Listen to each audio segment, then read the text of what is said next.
No, I'm the hype man. You're the brain. That's how we do it. Welcome back to the Convo Couch, everyone. I'm Pasta Jardula. And I'm Fiorella.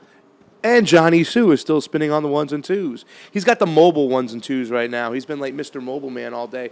I'm buttoning up my sleeves over here because I want to look good for you all. Fam, craziness we just witnessed over at the Capitol. Why don't you give the first story and I'll go in from there. Well, so we get there, and first we started out at the Ellipse area by the, what is that place? By the monument, the Washington. The Washington Monument. And the White House was not too far away. Yeah, and then Trump spoke, and he said a couple things, that were Trump. He blamed immigrants again. He was talking about China and, commies and all, and called Kamala and Biden radical left, which we know they are not. But then he was talking about election fraud, and he was talking about how other third world countries have better elections than we do, and on that point he was right. Then people moved from over there into the Capitol building, which was about 4 miles away, and so we started going over there. It was really hard to get any feed there because, and any of these places, to be honest, the police were actually like muddling the signal, stopping the cell signals. So even though we have our own internet, we couldn't really get a signal, which is why we haven't been streaming very much online. We streamed a little bit. But so when we get there are a lot of supporters of all kinds. There were old people, young people, dogs, grannies, uncles, like a bunch of people. I didn't feel like, that people were being violent at all when we first got there. Now, then you could see the Trump supporters inching their way closer and closer and closer into the Capitol building. And as they were doing that, they started taking over scaffolds that were higher up. And then some of them got inside the building and put down flags of Trump and et cetera. And the extent of however violent they were was that they were just pushing the barricades back and doing those things. Same things I've seen some more radical BLM protesters do when we've covered the protests. I didn't feel like they were being violent at all. I didn't see weapons of any kind. We filmed the whole thing. We have some videos there. I put some on my Twitter, but we have a lot more, and Johnny's going to be playing them. But we're also covering the Raji Rab case in California, the results of that as people are storming the Capitol building. Now, people are angry, Pasta. People are very, very angry. They don't trust their government. They believe this election was rigged. In ideology, I am diametrically opposed to everything Trump stands for. But when it comes to the elections, I believe that the elections were not fair from the very start, that the media manipulated everything, including social media. And so these people feel cheated, right? They feel like the elections were rigged. And so they're fighting against that. Now, do I think it's the best course of action to do necessarily what they're doing? Not necessarily, because, a lot of conservatives are really not okay with this.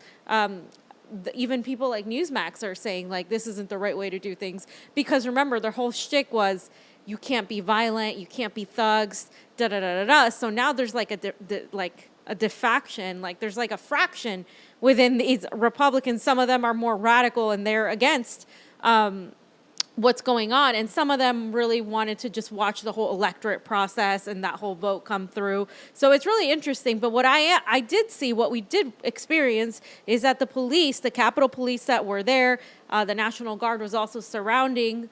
They were spewing or throwing tear gas and rubber bullets at people. They were doing that. We know because we got some of that, and we've experienced it before. It's not fun. So we got some of that. We teared up a bit. We don't have our equipment that we normally have when we're on the ground. So it got a little bit scary because there's so many people, at least 100,000 people. Like Pasta said, I didn't think there would be that many. And it didn't start like that. More and more people started coming in. And then they issued a 6 p.m. curfew, except medics and media. Yeah, fam. I mean, you know what? Listen, this is what they get for sweeping this shit under the rug, and all these people on the left and the YouTubers saying there's no evidence and this is so stupid and you incited this shit. First of all, We don't have a lot of those people that were there watching our channels, so we didn't incite anything. Yeah. That's off the jump, you idiot. Whoever's saying that, we know who you are. Secondly, this is what you get for sweeping shit under the rug. Again, we followed every aspect of these elections. They were preparing to cheat before the elections. We saw it coming. We saw them unconstitutionally change laws in Pennsylvania by shotgunning out the ballots without going through the legislation, putting out unconstitutional drop boxes in heavily dominant Democratic areas while not putting them in Republican areas, unconstitutional. And then all the numbers just don't add up. All these mathematicians, and Donald Trump talked about it, like he talked about the mathematicians, whatnot, and he said, moving forward, we have to work with election, what do you call it? Election, he didn't call it election integrity, but election security, because we have to get this shit straight. Every single aspect of our elections are set up to be fraudulent. And if you're ignoring what happened, the mathematical anomalies, the mathematicians telling you something's wrong, the shotgun about the ballots that won't be able to be inspected. Listen, why didn't one of these 6 contested states that people have been going crazy over give one forensic, third-party, independent audit? Why not? Because they're hiding something, ladies and gentlemen. That's why they don't want showed. And if you're so sure that you won the election, Democrats, that Joe Biden got 12 million more votes than Barack Obama, yeah, right, I believe that. Couldn't have it. What did Trump say? Somebody on NPR said it, I think, was Biden couldn't get 50 people to a rally. Donald Trump has over 50,000 people at a rally, and there was over 100,000 people today. It was ridiculous. As far as the eyes can see, you can see people were there. They got to Arizona in the Senate, in the chambers, and then they stopped. Yeah. So it's going to be very interesting to see what happens tonight, to be continued. But this is what you get when you have fraudulent elections. You sweep it under the rug, and you don't change them systemically to make sure that they are transparent and fair. It's gaslighting. You're gaslighting a lot of these people, and even if they're wrong, if they were wrong, right? Even if Biden won fair and square, we need a reform of our elections. And I don't think like by mocking it and by pretending that we've never had issues, like we've talked about Bernie Sanders and how Democrats did that to Bernie Sanders. We've also seen Bush versus Gore, how Republicans also cheated. Nobody's saying this is just on the left or on the Democratic side or only on the Republican side. This is on both ends of the spectrum where we obviously need election reform, because then we shouldn't have the possibility of people questioning this. People shouldn't have to question this, is what I'm saying. Elections should be fair and open. And either we're really wrong and there are hundreds of thousands of people all over this country, perhaps millions of people, because they're not just in DC. There's people in Sacramento, in Denver, in LA, all over the country right now protesting these elections, and they're everywhere. So either all these people are wrong, racist, sexist, white supremacists, all of them, all millions of them, or maybe people are angry and something happened. Now, we know people who went there. Tim Canova was there. We know Jason Burmas was there. They were there for the election. I'm not a freaking Trumper. We were there reporting what was going on, and it just started getting crazy because there's a lot of angry people. Now, these people obviously didn't bring their weapons into the Capitol, but they are the kind of people, some of them, who will carry weapons. They're not like the left, who lacks the ability to even stand up to Nancy Pelosi and lacks the ability to have more than 50 people at a rally. We came here for Force the Vote. We came here for Assange, and only a few of us showed up. The right is able to manage people, organize across the nation, and get all these people out. So, this should have been us, guys. It should have been the left protesting. Now, you don't have to get violent. You don't have to go inside. But what's it going to take for the left, the actual populist left, to really get out there and say, hey, you know what? You gave us $600. Fuck you. We want $2,000 and a UBI. We want Medicare for all. We want election reform. We want to end imperialism. We want a Green New Deal. Why aren't we doing this? Why did it take the right wing to come and do this? This is our own fault. We should have done this after Bernie was cheated the second time. This is insane to me. Yeah. That it really makes us look like a bunch of frauds, because we're all talking about revolution and guillotines, and here are the Trump supporters putting a guillotine in front of the Capitol building. It's hilarious. It's what we should have done this, right? Yeah, well, fam, I don't know if you know this. Democrats only treat in the primaries. They don't cheat in the general. So I think you're wrong on that. Number one, just kidding. And number two, it's going to take a leader to stand up and say, hey, listen, Donald Trump has been talking, and he talks about every single step of the way systematically how things went wrong. He's not lying. These laws that they changed were unconstitutional. These things that they did were definitely suspect. We don't have transparency in any of our elections. And it's like I told some people were like, well, I heard Dominion this, Dominion that, and thank you, Patricia, for the information. Looking at the logs, which, but still, the forensic audit is important in my mind, too, as well, I was just told. Because you also want to look at the software to see if that did anything, because there's some hidden features within the software. But the logs that Patricia was talking about, a friend of mine on Twitter, will give us a lot of information to what was what, and they're all there. The information is there. They just won't let us look at it. And that's the thing that's just sick. It's our data, it's our information, they won't let us look at it.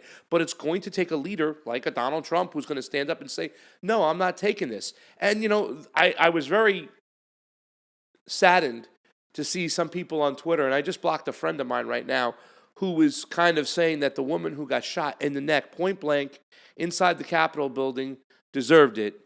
Like, come on, we condemn when BLM protesters were shot. We're going to condemn this too as well. And I understand protecting the Capitol, whatnot. I didn't understand them protecting a federal court in Portland in the middle of a homeless, encampment. And then people still got shot, hit too as well. But even still, I mean, you don't praise or say people deserve this. People are pissed. There was over 100,000 people out there. They're angry. The people are trying to sweep it under the rug, tell them just accept these results despite all the irregularities, and you can't do that. And if you're so certain that you won this election, then why not have a runoff of the 6 states and let the National Guard come in and observe everything and handle all the elections? So it's peaceful, done, and in the public eye, all hand counted, and there'll be no problems. But you won't do that. Why? Because you know you will lose. What people are inciting here by gaslighting is a civil war. They're the ones inciting a civil war by pretending there's nothing wrong with this country. Like I said, either all those people, all those millions of people are just a bunch of racist and white supremacists. And there are some people that were there that are like that, that think like that, but it's not everybody. And I'm not here to defend them, but what I am here is to defend the fact that we need to really find the truth, or we're going to be have a civil war where nothing is going to get done, and we're not really fighting for any issues. Because trust me, I'm not going to join a civil war to go fight for the Democratic Party, nor am I sure as hell going to join the other side, go fight for Donald Trump. I'm not doing that. I care about the issues that the American people are facing, and right now we're all getting screwed by the same system. And instead of understanding that, the left and the Democrats and the Republicans are pitting people against each other, and there's no dialogue, there's no conversation. Nobody's talking about how Julian Assange was completely denied bail, and that is the security state. Trump supporters are quickly finding out that the police aren't their friends. I mean, they were tear gassed too, and I hope more of them stop with the whole back the blue no matter what, because there was a lot of thin blue line flags, and I'm like, look, this is that. And I think just like we saw a divide on the left between the people who are anti-imperialists, who are pro-security or anti-security state, pro-free speech, pro reining in our U.S. imperialism. Just like you saw that divide from the neo-progressives, you're going to see that divide on the right. We're already seeing it. People who said, oh, this is too much, Trump denouncing some of the protesters, Pence going his own way. You're seeing people who are for storming the Capitol versus the people who are like, no, you should have just let the electoral process go. And that is one thing. I think that, we're missing out on how that whole thing is going to go now, because they moved it to another chamber with the electoral votes. So it's interesting, but there is a hatred for people like Nancy Pelosi. There is a hatred for people like Kamala Harris. And if you think you can just turn around and censor these people and shut them up, you're just only going to make it worse. There needs to be some sort of freaking dialogue and some sort of understanding as to how we got here, because we can all sit there and blame somebody and say, this is a coup and these are terrorists. They're not terrorists. Are there people who are violent? Sure. There's people who are violent on the other side as well, on the side of that we have documented too. I don't even think that they're violent too, that they just lost it. They're at their last rope, fam. You know what I'm saying? They feel helpless. And, I saw a lot of those people, I remember when the tree was set on fire in Portland, the Black Lives Matter protest, and somebody was like, "Oh, what, you care about trees more than black people?" Like, well, no. And seeing their faces is they were just like lost it. They were at the end of their rope. They didn't know what to do. They were poor. They were upset. They didn't like the way the system was treating, and they were just at their last. Their wits' end. Their wits' end. Yeah. And that's what we saw today. You know what I'm saying? And like we said, we saw a lot of uncles, aunts, grandpas, grandmas, babies, all these Americans from everywhere. And then we saw some people who were like, "Oh no, screw this shit. We ain't letting China do this." And I mean, it was a mix of people, but I mean, it doesn't matter. You're not going to frame the whole group like those people, because the majority of those people were just Americans who thought that their elections were fraudulent. It got stolen from it. Right. It wasn't fair. And to keep ignoring that without just looking at the system, looking at the way that it's structured, the way there's no transparency across the board, the way they deny our data, the way there's no real audits. I mean, Los Angeles has a 1% audit. I mean, come on, ladies and gentlemen. This is our democracy, or democracy, as we say, and we got to straighten it out. This was the time to get the elections straight. I wish we would have had like a tenth of the people that they have out there supporting force the vote. Instead, we had all these supposed leftist progressives going there. "Oh, Jimmy Dore's dumb."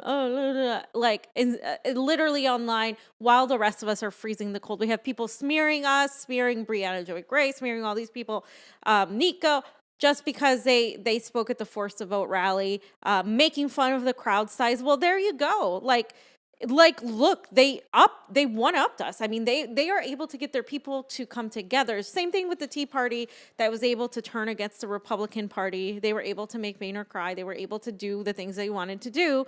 And here, instead, what most of the left was talking about today wasn't Julian Assange. It wasn't anything remotely close to election integrity, unless it was mocking it. It was about the Georgia Senate race, where two Democrats took over. The Democrats won the Senate, and now the Democrats, in a way, I'm okay with that. You know why? Because there's no excuse anymore for these Democrats. Now you can't just blame Mitch McConnell only, and you can't just blame the Republicans only. You have the majority of the Senate. Let's see what Joe Biden's going to do once he gets in there, if he gets in there, because Trump said he's not giving up, so we'll see.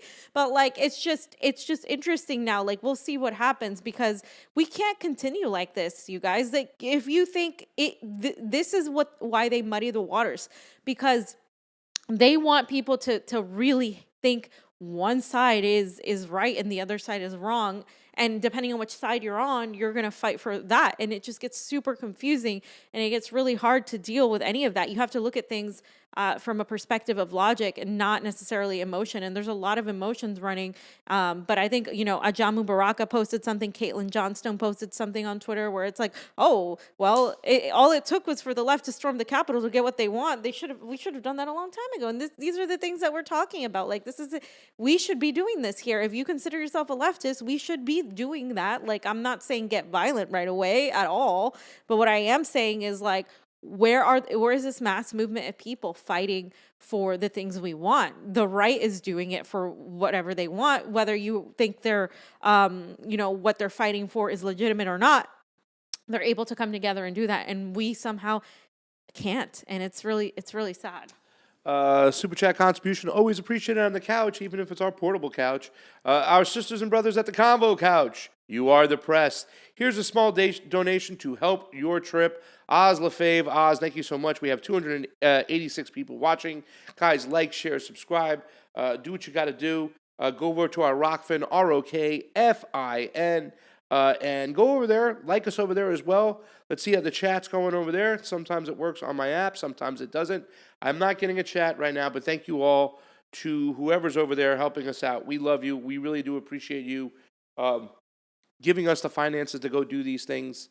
Like I said, it was just utter craziness today. Utter craziness. It was. I mean, we've been to a lot of things, like, you know how Johnny likes to get real close. Johnny was getting ready to get right up there on those steps, and we kept on, like, Johnny, let's go back. And then the tear gas, you could feel it. It was everywhere. Yeah.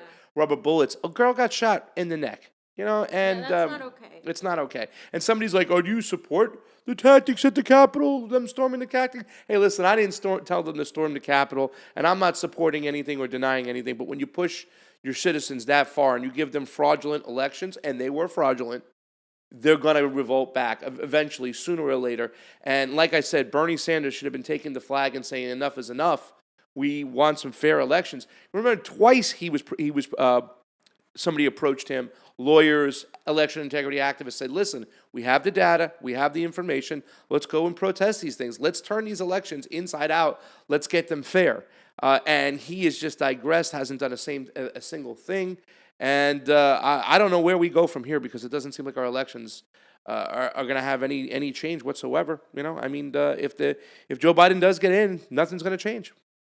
Yeah, if Joe Biden gets in, as far as election integrity goes, we're done, because they're going to be they're going to see what's happening with the Trump supporters, and they're going to do whatever they can to make sure that never happens again. So I think we will see some sort of civil war if that happens, because people do feel like cheated. And like I said, they're being gaslit now. And then when we're talking about the violence, right, when we're talking about shooting people, it's not okay. I've never been okay with police shooting unarmed people. I don't like the police at all. Like, I hate the security state, that what they're doing to Julian Assange, the same way that I hate how the police abuse their power. And that's what they were doing on a lot of these protesters for BLM. And now, they opened fire on somebody that was there. Like, granted, these people are going to federal buildings, etc. So I understand like that they're going to be arrested, but to shoot people who are unarmed is wrong. I don't care if I agree with your ideology or not. I think it's wrong. I would have said the same thing 100%. I've said it many times. If it's a BLM supporter, I'm upset that Jacob Blake did not get his shooter was not prosecuted. And that's completely unfair. I'm 100% against that. That's why there's a lot of BLM protesters protesting yesterday at the plaza. We want to go back and also cover some of that if that happens. But now there's it gets really muddy, Pasta. It's really hard to tread on the water we're treading, because I'm against the Trumpers and ideology, but I think that we need election integrity, so I agree with them on that. But I am for Black Lives Matter, in the sense of I am for the police, ending police brutality. I'm for fighting racial injustice, but at the same time, I don't want that tied to Joe Biden and at all, in any way, shape, or form. And so it's hard to muddy these waters. So here's a comment from some of the protesters. We had no weapons. We were peaceful. They started shooting at us. Police attacked protesters with pepper spray, tear gas, and clubs.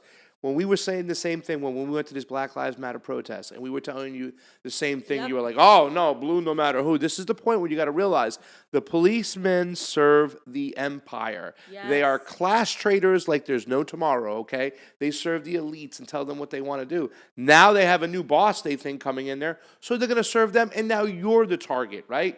That's what riled a lot of people up, because they hit them with tear gas, whatnot, and everything, the whole 9 yards. Whatever the case may be, but once again, the shoe is on the other foot, and this is what we were saying. Police have to, we have to have reform when it comes to the police department. They shouldn't be they should be demilitarized, because they shouldn't have all these clubs and just use tear gas and bullets and whatnot. And like I said, that woman got shot right in the neck. That's not okay. We condemn it on all sides. And that's that. I'm not saying that they should storm the Capitol, but what do you expect them to do? And there was almost 100,000 plus of them out there. Different story.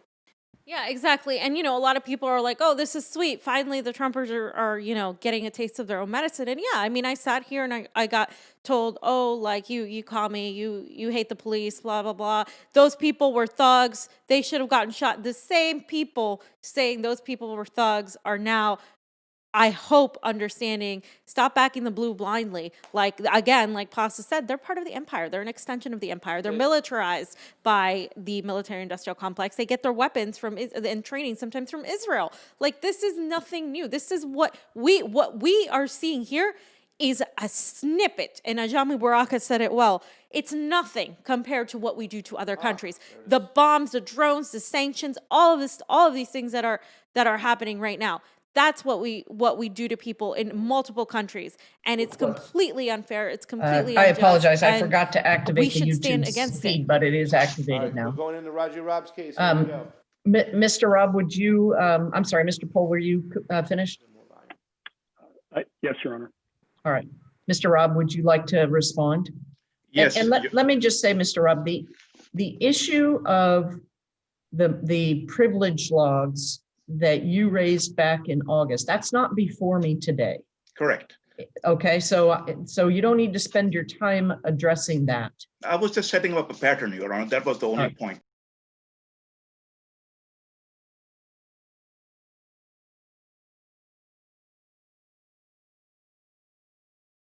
Petitioner brought this motion to compel inspection with substantial justification of good cause, Your Honor. I'm here in good cause. And what Mr. Pohl is saying that he communicated emails, those were my emails about inspection. He responded to my emails about inspection, giving his protocol and negotiating the same thing. There was no mention of any protective order. There was not by far, even if you look at the declaration, nothing, only the email that he's referring to were my email about inspection dates that I was requesting.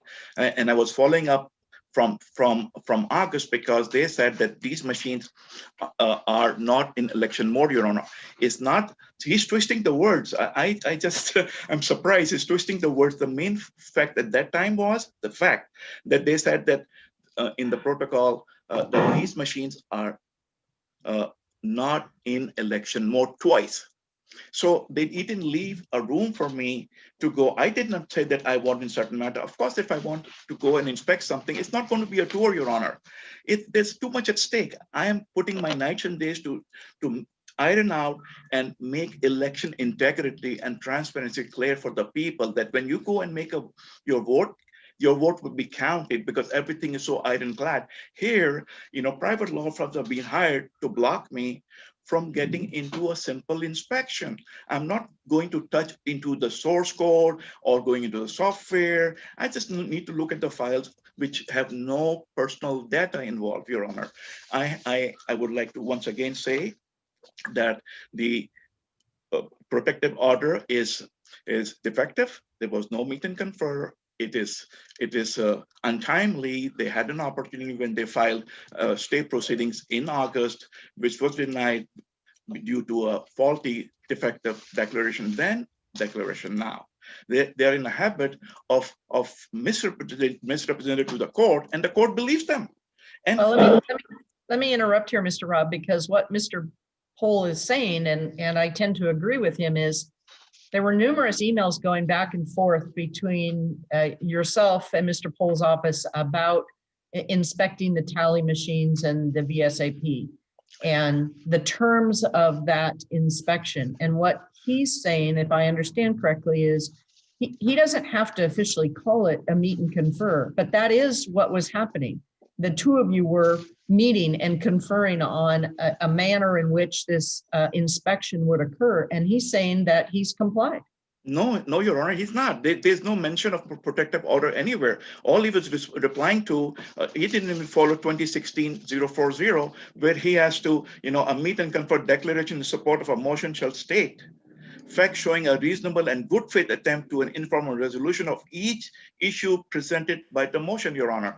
Now, when I was communicating with him, I was talking to him about my inspection and my inspection protocol.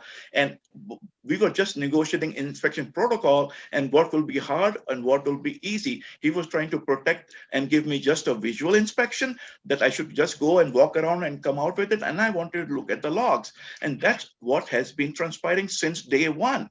So if that is the matter, they already applied for a state proceeding for inspection on August 17th, which was denied. They were attacking me on the same ground. It was the same thing. They were trying to stop and block the inspection. All right, slow down just a bit. In the August 17th hearing, they filed a stay order against the inspection and the discovery on the same grounds, exactly the same thing. And they did not file any protective order there. There was no worry there. I just want to say one more thing, Your Honor. It's very, very, very important. Well, hold up, Mr. Rab. A protective order is a remedy. So Mr. Pohl has a right to come to court for a remedy, and he doesn't have to tell you that he's going to do that. That's not part of the meet and confer process. So the meet and confer can be about one thing, and suddenly the other person can go and ask for something else? Well, no, but in this case, the meet and confer was your email exchanges about the terms of the inspection that you were going to have. And Mr. Pohl said, these are the terms that we will impose, and you objected to those, and you were going back and forth on those. That's what the meet and confer process was. But Your Honor, that happened way back 6 months ago. He's offering the same thing 6 months ago. It's untimely.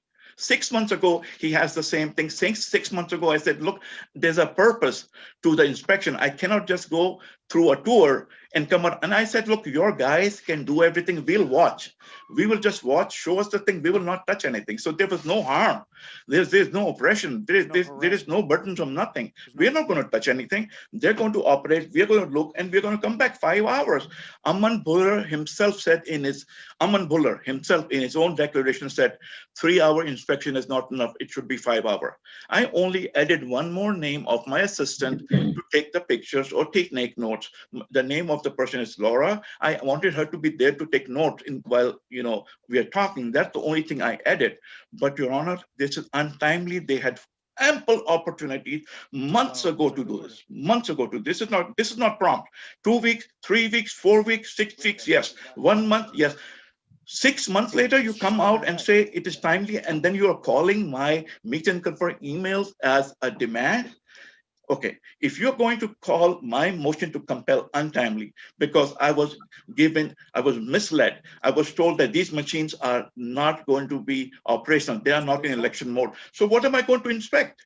So I waited. I called the court and I waited. Okay, as soon as the November election started, I approached them. I said, now the machines are back in order. These are Smartmatic tele machines, Your Honor. They call it VSAP, but basically it's the Smartmatic tele system. Just give me 1 second, Your Honor.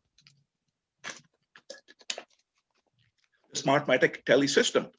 And the arguments, the story has not changed. It's just they tried to spread it out. Day one, I'm saying these 2 machines are doing this. I need to look at the machines, either give me a recount or inspection. I got the opportunity to fight it with them, and they said these are not in election mode. I just kept quiet. Then I said, even if I'm going to file a motion to compel it this time, they're saying these machines are incapable. They are not in election mode. Well, that's why I asked you the question of, is this related to the July? Is your motion to compel related to the July request? Hold on, or to your November request? Sir, Your Honor, there is no demand in November. There's nothing that shows a demand. It's just a request for inspection date. They're calling it a demand, and they're misquoting and misconstruing it. And I don't know where it comes that it's a demand. You yourself said demand has to be a format. Demand has to be in a proper shape. So to show that it's a demand, it doesn't show anywhere that it's a demand. It's a protocol. And what I did on November 20th was I just brought up the same issue and I told them in my November 20th letter, Your Honor, I stated in my November 20th letter, and I said that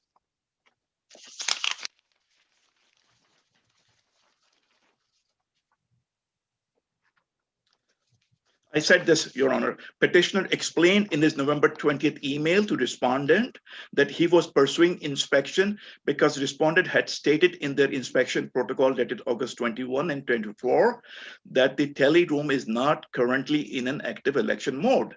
As a result, the setup of the tele room during the inspection may not reflect the exact setup. So if it's not in the election mode, and verbally also I was told that the things are not as they were supposed to be. So I was not going to go and visit a furniture shop, Your Honor. I was going to go and look at the future of the American people. I've come this far. 10 months I'm fighting. My name is not on the ballot anymore, but I seek complete justice, Your Honor.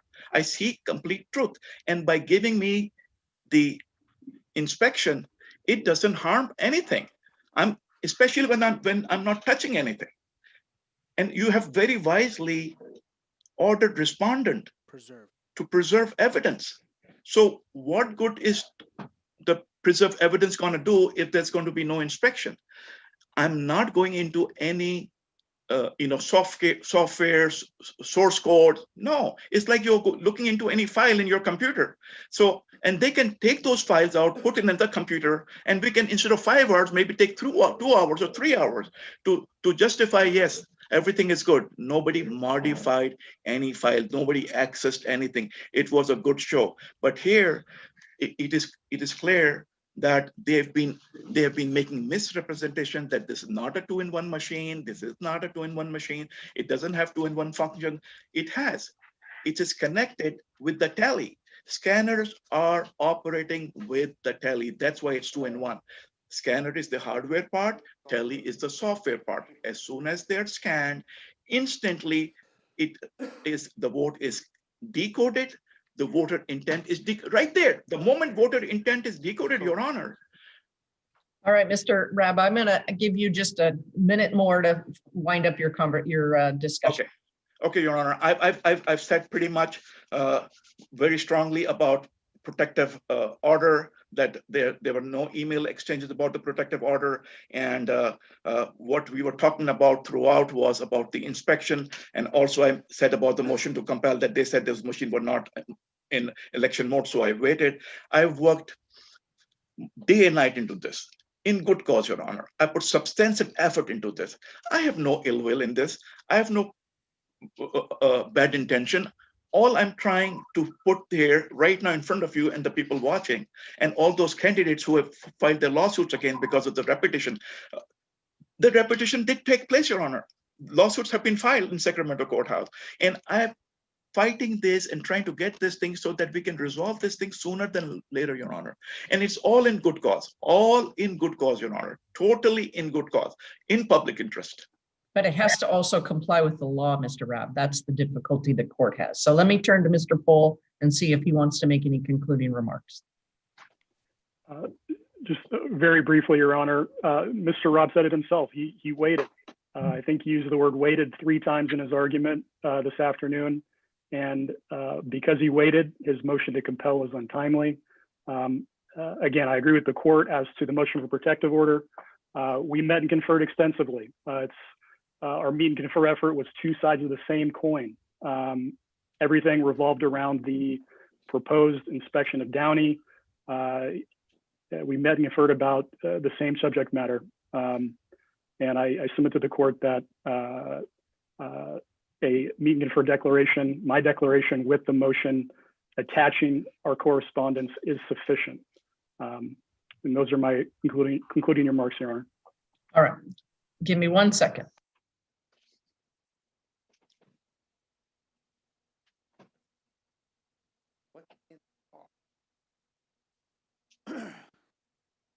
Because Raji filed his motion to compel past 45 days, it's not valid. Is what they're saying. So this is technical shit.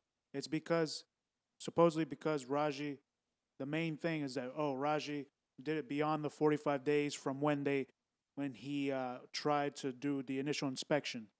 So because it was beyond 45 days is what they're saying is that she can't grant it. But he can file another motion to compel, I believe, but still, it's like he's a pro se, and in the time frame where he had the 45 days, he had to do a second amended writ. Yeah. He had to rewrite his entire lawsuit. Let's mention that area. Hold on. All right, thank you. I'll take the final ruling.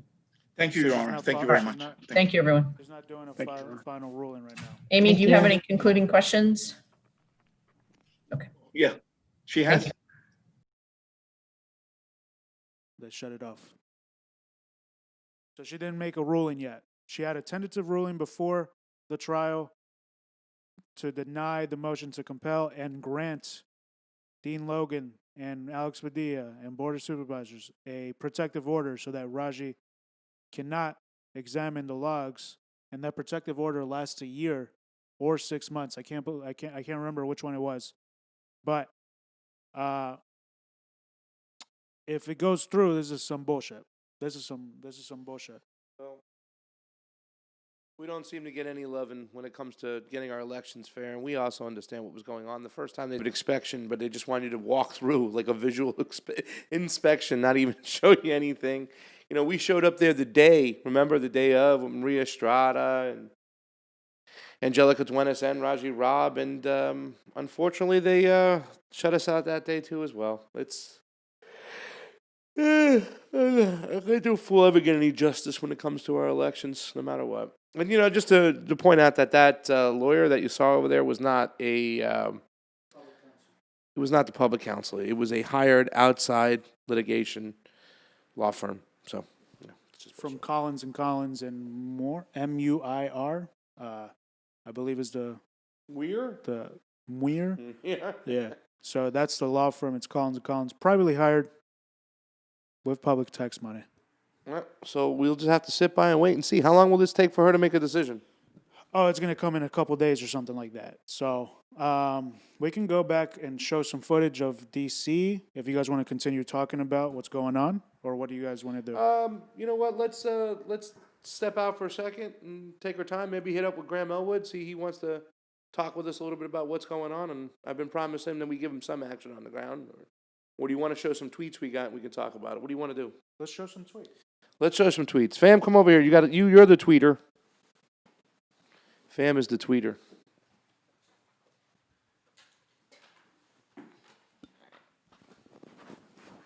Oh. What was that? Oh. Those aren't your glasses. Take those off. What do you mean? They're not yours. I can see the future with these things now. It's on mine, not the Convo Couch. But well, actually, good idea. I'll retweet them.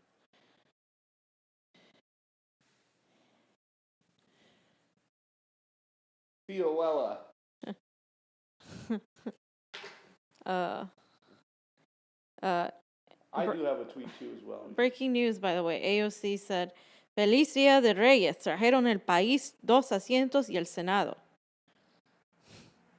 Happy King's Day. They brought to the country 2 seats and the Senate. So, and I said, ¿Dónde está mi Medicare para todos. para todos? Yeah, my Medicare for all. Where is my Medicare for all? I'm asking her in Spanish because she's such a great Spanish speaker that I figured she would understand what I'm talking about, right? Like, yeah. where the fuck is the Medicare for all? Like, you know? But don't worry, AOC, the left will never be storming the Capitol the way, oh, this is falling, the way the is able to do that. So right now, Ford Fisher put up this tweet. There's a stalemate at the southwest corner from where isn't, what does it say? It seems Capitol is more or less secure, and the remaining protesters are no more than 1/10 of what the numbers they started with. So that's that. If you scroll down a little bit, by the way, breaking news, Israel is bombing Syria's Damascus again in the middle of the night as we speak. Kimber Maddox posted, look, somebody, is that our people? Hug up a free Assange thing at the very top. Trump, free Assange, okay? Free Assange, and you're going to get a lot of support from some people, but obviously his administration is prosecuting him. He has the ability to do it. He's not doing it. He should. Hey, I got Raji on the line. You guys want to talk to him? Yeah, let's bring him in. We'll let you talk to him. You come on, sit down over here. Hold on 1 second. On the other side. No, Sam, move over so you can. Okay.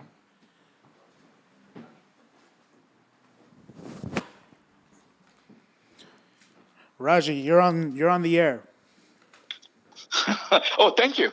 So we just had the hearing at the court, and I was trying to explain to the judge that when the county filed for protective order, they did not meet and confer, which is required under the law, and the opposing counsel lied again, and he said that I did meet and confer, and he referred to those communications that I had with him on inspection. His 3 emails that he sent me, he started referring to those 3 emails that was meet and confer. And I said, Your Honor, that was not meet and confer. That was my email communication with him about the inspection, referring to July 7th. There was no demand made on November about nothing. So his protective order is untimely. And I had to really put my word and energy and face into the microphone to get to the other side. That, it's like already you're fighting the judge, the jury, and the executioner in this case. Whereas I said this is the same matter. The election fraud has taken place. These machines have converted votes instantly, 20 days, 10 days before the elections, and vote results have been changed. And how can I prove to you there's fraud if you won't let me even look at the machine? I'm not asking to go and touch anything. All I'm asking is to view the machine so I can tell the public everything is okay or all hell is, running loose. Right. So so motion to compel. I said they told me those machines were not in election mode and that no inspection could be done. And basically, if I would have gone and done an inspection, it would have been looking at broken down furniture. It's like disassembled items or not in election, unplugged. So I said I needed to look at the machines to show to the people that there is a problem and these machines need to be refunded.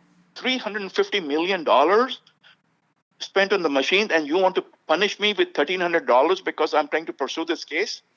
Right. So part of her tentative ruling was also a sanctions on you, right? That to pay $1,300 in fines. Yeah, something. And I said, so I'm being punished to fight this matter for the public? Who will fight it? Then who's going to do it? I am coming here, over and over again. This thing is going on for 10 months. And I've been deprived of my position, in the with my name on the ballot because you guys delayed it.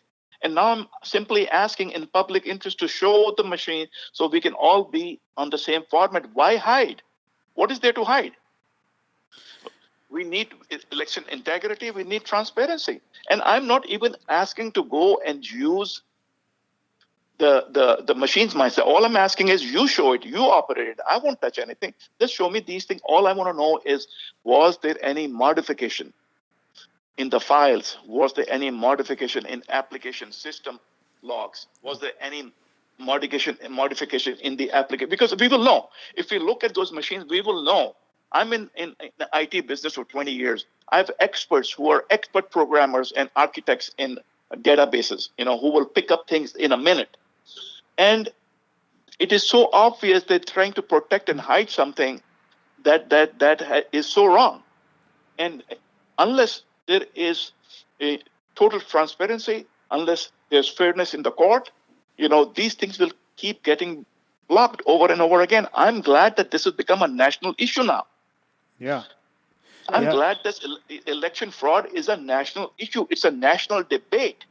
And here I am fighting this for the last 10 months, saying the same thing over and over again, and I have evidence. Now, the problem here is I have the evidence. They won't listen to the evidence. I want to do the inspection. They don't want me to do the inspection. I want to go and look at the machine. They won't let me look at the machine. I want to make sure that this never happens again. Or if these machines are flawed, let's get the money back. Yeah. Let's get the $350 million back and spend it on the people, hire more people, pay them $100 an hour, whatever it takes, nationwide. Let's use the football stadiums for election results, people sitting and counting. Exactly. And a transparent box. The big thing that from the hearing that we just saw was that the judge didn't make a definitive ruling at the very end, right? Yeah, no, she did not put the YouTube on. She just put it on like 5 minutes before the end of the show. Yeah, we weren't able to find it, and then I had to press like a secret button to find it. I just found it at the very end. So we watched the last part of your argument where you started going into the fact that they didn't do a meet and confer for the protective order. Yeah, because I repeated it in the end because she started to defend him. And she started talking for him. Mr. Rab, what he's saying is, I said, no, Your Honor, no, it's untimely. No, he's trying to tie it down with my Yeah, that was weird. She was talking for them. Yeah, she like- was taught. Who does that? When do judges do that? Yeah, because the guy was so nervous because I nailed him by his name. Right. I said, Your Honor, he is not following I put his name on the freaking record because the son of a gun is like lying all the time. I said, he did not give me privilege log. And now he's lying. He's lying that those emails are about protective order. They are not, Your Honor. Even into the judge, I said, no, Your Honor, they're not. They are not. Right. Okay. And then, so we can just expect a ruling to come out soon, right? Yeah, maybe tomorrow, maybe in the next couple of days. But if he goes against me, I am going in an appeal, and I'm going to move my case to the federal court. We have to do this. Okay. Well, good to know that Raji is still fighting. Raji, I have a question. What do you think of what happened today where we saw what a lot of people at the Stop the Steal rally were shouting, this election was rigged, Trump was cheated. How do you feel about that as you are going through this process as somebody that's a progressive that ran as a Democrat in California and has seen how the lack of transparency in our election system? How do you feel about this and then how it's happening at the national level? I will not allow people to use a name, Trump, and then go against him. This is what has happened. Just because he's saying it, now go against him. This is not good. We have to find out common grounds to find out our values. If there is election fraud, there is election fraud. If he's fighting, he has the right to do it, him or anyone. Right now, he's in a situation where he's saying, I'm going to use whatever rights I have to raise this point. This is a national debate right now, and I'm glad that it's happening sooner than later. Somebody had to bring this thing up because our whole nation has been defrauded for years. If this was not brought up now, it would have never been brought up, and we would have just been following the dictatorship or the selection by the people who are controlling these machines. So his ground is the same as any ground at any level of any state, of any county, of any city, is the same ground. The ground is that the election has to be transparent. It has to be fair. These machines are going to ruin our democracy because somebody's controlling the software. I was shocked to find out, and I was telling the judge today in my hearing, I said, Your Honor, my case is the same day one. I said, these are 2-in-1 machines. They lied under oath. She stopped me when I started going after that line. I said, this is fraud upon the court. These people lied under oath that there is no 2-in-1 machines. And now that I found the operations manual, the charts, the diagrams, and I put it in the court, look, these are 2-in-1 machines. What is happening is when they start scanning ballots 29 days before the election, instantly the votes are decoded. The voter intent is decoded. Instantly they're converted, exposed. So any high school kid can read who you voted for instantly after being scanned. And what happens right there is a USB. So what they do is scan the ballots, take the paper ballots away, and only the ballot images are left behind. And those ballot images are instantly converted into cast vote records, instantly accessible. And these machines count like thousands and thousands of ballots per minute. So, it could be 1,000 ballots a minute. So you can imagine 500,000 votes could be counted like that. And they could manipulate those results instantly. So those days are gone when you had to cheat by paper ballot and move the paper ballot. No, they are taking the paper ballots away. All they're leaving behind is a photo which is called the image. The photo of the ballot is left behind, which is have you played scratchers? Once you scratch the scratcher, or the lotto, when you scratch it, you get to know where the prize is, or does it have a prize or not, but it is exposed. Similarly, the moment they scan the ballots, it is decoded. The voter intent is decoded. So you already know, okay, that I got this 200,000 ballots. Okay, you can put a USB, take all the data, take it to another computer, fix it, set it up the way you want it to be, bring it back in about 30 minutes, and put it back there where it was, and that's the end of it. Yeah. And it is Raji. sad that we are facing that day today. Raji, it's Pasta. Hi, Pastor. It's good Hi. it's good to see you, man. You look good on the TV over there. I wish we could have saw more of it. I'm a little pissed off, but not surprised that they only let us watch the last 7 They minutes. did it But on purpose. They did it of on course they purpose do. because, Yeah. yeah, They want to because keep she said, everybody in the dark. There's no transparency on any level when it comes to our elections. But the thing I want to kind of point out is what I talk to people all the time. They're like, "Oh, this election wasn't fake. It was okay. It was one of the best ones ever. The DHS said so." I said, "No, it's not." I said they haven't allowed a look at the logs or a forensic audit in any one of these 6 contested states. Would you explain real quick, because you are a progressive running as a Democrat, that all we're simply asking for is our data that belongs to the people, that we have a right to look at those logs, and they haven't let you look at them. So as far as to go is to get outside counsel from stopping, what you said, the people seeing the transparency of these elections. awesome. Oh, you just nailed it. We need an outside counsel. We need a referee. We need an umpire. We need a neutral body, somebody like me, somebody like you, a committee to look at these things. What is there to hide? These are public entities. These machines have been bought with public money for public use in the interest of the public. But if you're going to manipulate, if you're going to interfere with the system, then there's no knowing what end is going to be. It is going to be the worst of the corruption that we have ever seen. But we need those logs. I have asked the judge again that inspection logs, I don't have to touch it, but my experts will find it very quickly if anything was modified in those logs during the election. Yeah. And I have experts who can help any state. We can make a team, with you guys, and go and inspect all these different states and counties and give our version, our judgment on the results. Yeah. And those logs belong to the people, right, for 22 months? Yes. Those logs are people, but the thing is, they're twisting everything. First, it was supposed to be open source. Now it's not open source. First, supposed to be, they call it voting system for the people. VSAP. Bullshit. It's simple Smartmatic machine with a label, and what they're trying to do is they are now really scared. I don't know if I get shot one day, because they're really scared that this guy is making a lot of turbulence, and he is bringing this thing up, and he wants these machines refunded, and he wants to look at the system logs. If there was no fraud, they could have called me day one and said, "Hey, what do you want to inspect? Come look at it. No problem."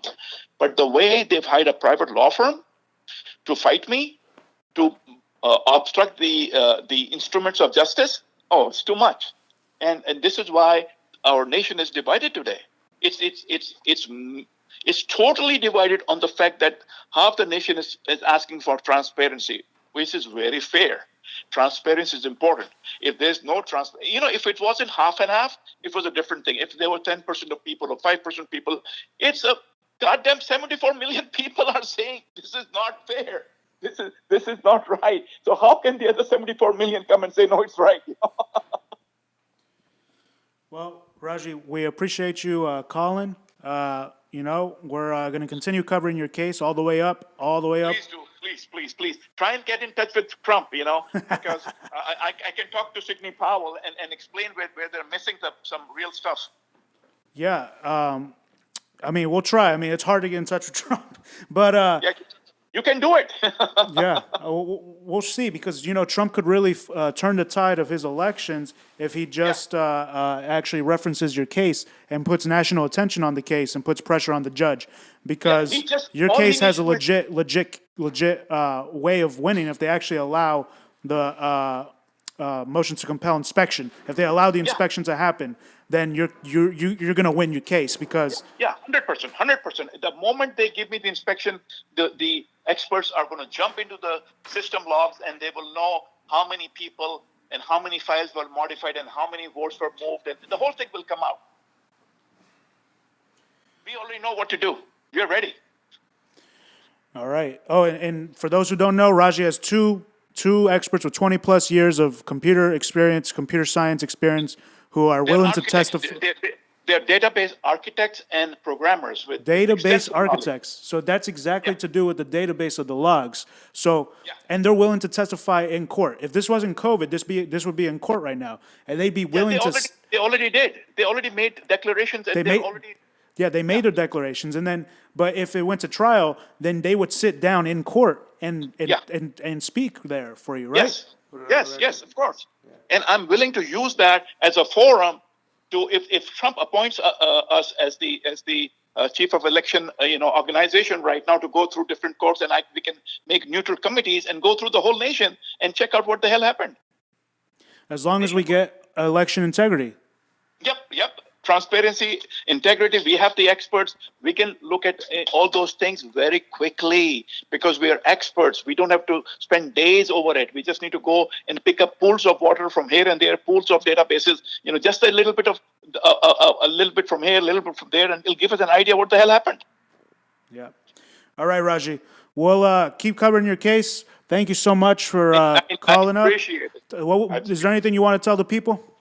Yes, I would like to bring out my voice. Please listen, please say something, do something, come out, make a word, use social media. Because if we do not come out and straighten this thing now, our nation, the next generation, is going to really suffer at the hands of those who will not be the true representatives. That's right, Raji. Thank you so much, buddy. Thank you, Raji. Raji. All right. Thank you. Bye-bye. Take care, bye. Yeah. I had a feeling they were not going to let us look at those logs. I had a feeling it was going to be hard to find a live stream. 7 minutes left. They wouldn't do it. So what do you want to do? Can we do a dual stream with? Get Grammy. Let me get Grammy on the line. Maybe we can dual stream. Let's see if we can get Graham on the line. If you want to pull up the rest of the tweets, Johnny, I had a couple videos. If you can play those while we do that. Okay. I posted 2 videos. One of when we were down there. There's Glory Jones. Send us a link. There's that. Send it on the Convo Couch. There's the guillotine that Trump supporters have in front of the. I wish the left was doing this, was this angry.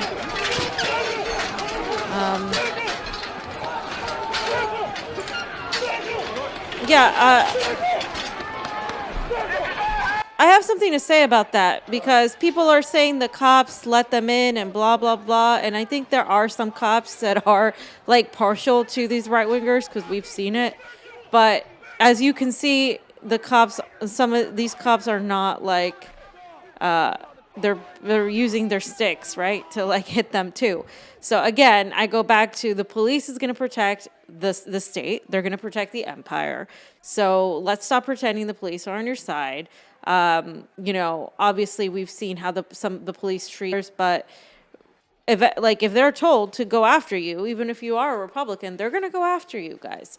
Like, let's stop defending the police, right? And this just goes to show you these people are willing to do this and the left isn't. Now, is it really violence to move a barricade? No, it's not. I've seen BLM supporters, Antifa, whatever, people fighting for racial justice move barricades, and I'm entirely okay with it. It doesn't constitute getting bashed on the head, like no matter who does it.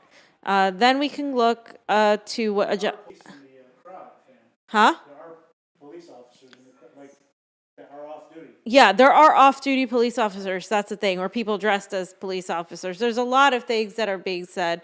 Ajamu Baraka said, anti-practice is coming back to the U.S.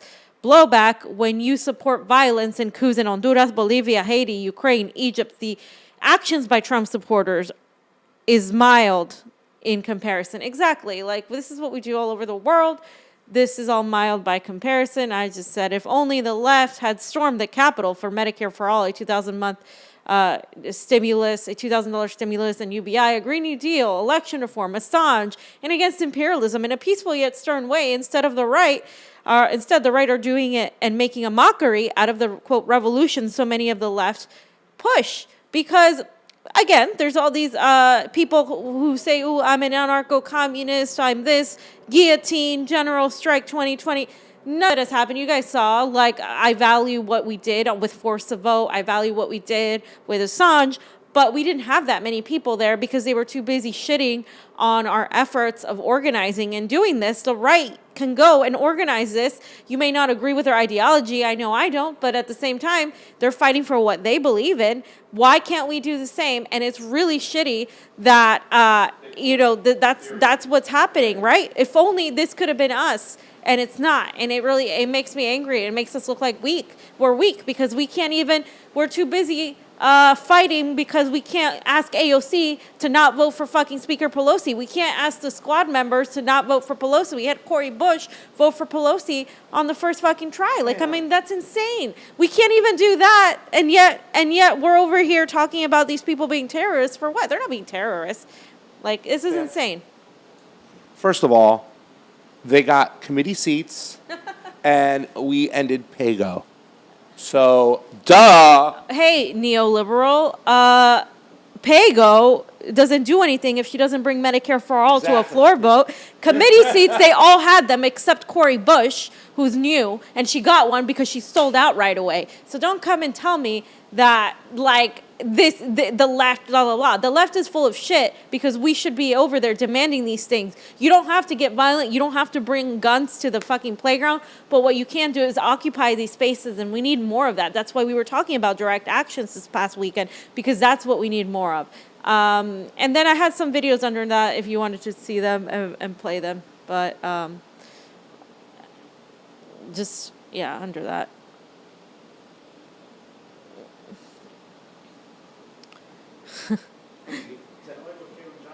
Americans finally discover that they can just storm the Capitol to demand what they want, and they do it to defend a corrupt plutocrat. Exactly. Why can't we do this for the issues? Why do we have to go defend Joe Biden or Donald Trump? These protests should not be about them. Okay, so this is the cops and these people fighting. So when we were outside, we saw the outside part. This is when they went in.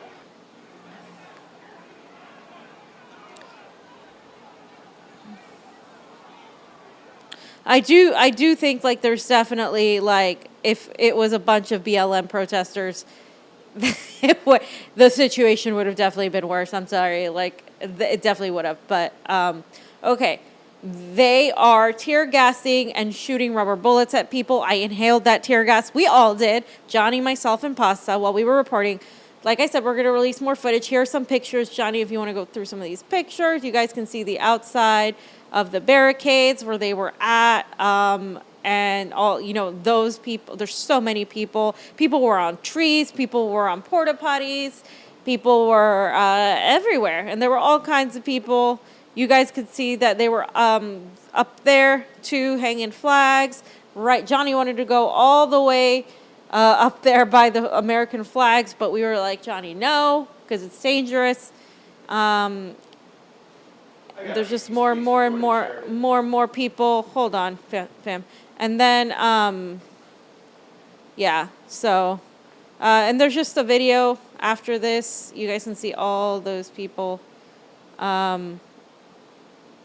I think there it is. There's that one and another one. That was when we were right there.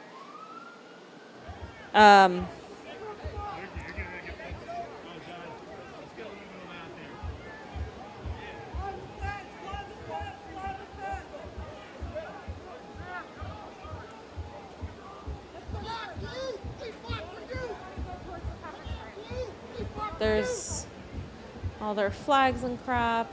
We were just there documenting Pasta's head.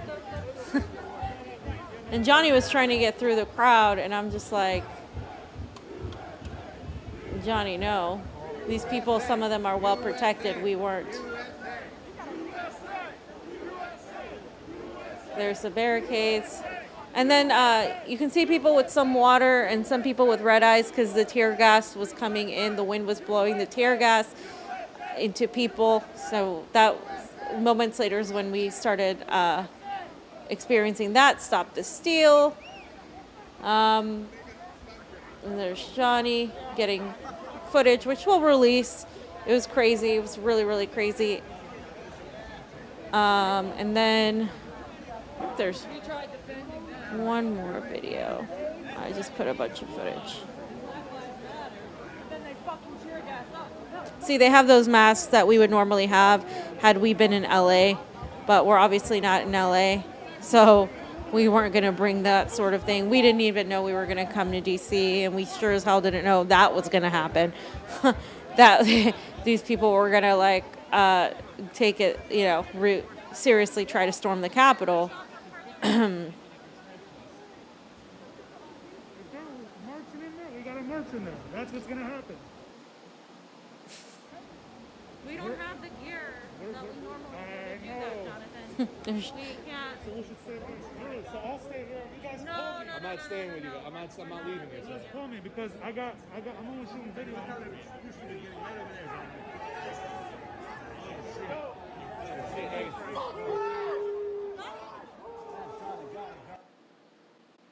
It's crazy, crazy, crazy scene. All right, so do we have another one to look at real quick? Because I want to read a tweet here real quick. We can Well, put. actually, yeah, you can just go to my, if you go to my Twitter real quick, you go to Craig Jardula, who's Pasta, you're Pasta. Does people know that there's a curfew out there at 6 o'clock? Yeah. So, I'm sorry. The Twitter, if you go to tweets and replies, Johnny, I think you missed it. So go down. Okay, here we are. So every media outlet that pushed this insane election fraud conspiracy click should be taken off the air. They incited a civil war. We just spoke to a guy who is in the courtroom right now, a lawyer who's been cheated several times, took it up to the Supreme Court, but it's just insane, yeah, because this guy, Jordan, has no clue of how these elections work. But go ahead, let's go ahead and see what he said. So I responded back to him, all these people are just insane. This is how people like Jordan treat it. It's called pushing election fraud conspiracies without any actual evidence. Say it with me. Again, without the actual evidence, okay?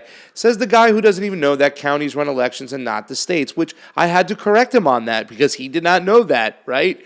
You're clueless, and it's people like you who push the Dems only cheat in the primaries and not the general are the ones who incited civil war. You're such a naive individual. Well, let's take a look at the responses he has back for me on this because he goes right after me. I think you have to click on it because then it's, Pasta, I won't even say it with all due respect because I don't actually mean that. At least I'm glad you're honest about that. I know how elections are run. No, you don't. You, along with your partner, pushed a theory for 3 months based on the fact that Democrats rigged primaries. You presented zero actual evidence of hundreds of thousands of votes swung from Trump to Biden and stoked people's anger. Okay, we stoked all those people's anger that were there today. None of those people watch our show. I'm so influential that I got hundreds of thousands of Trump supporters all over the country to go incite a civil war.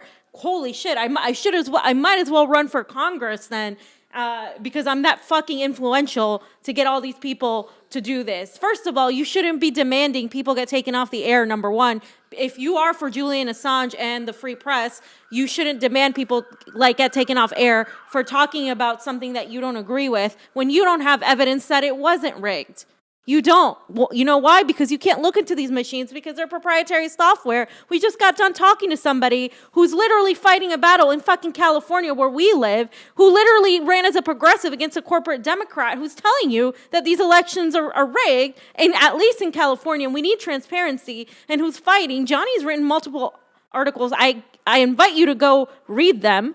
And learn a little bit about elections because you clearly don't know about fucking elections. You clearly don't. I don't know why people invite you on shows to talk about the Iowa app when that was a no-brainer. Of course Bernie was cheated with the Iowa app, duh.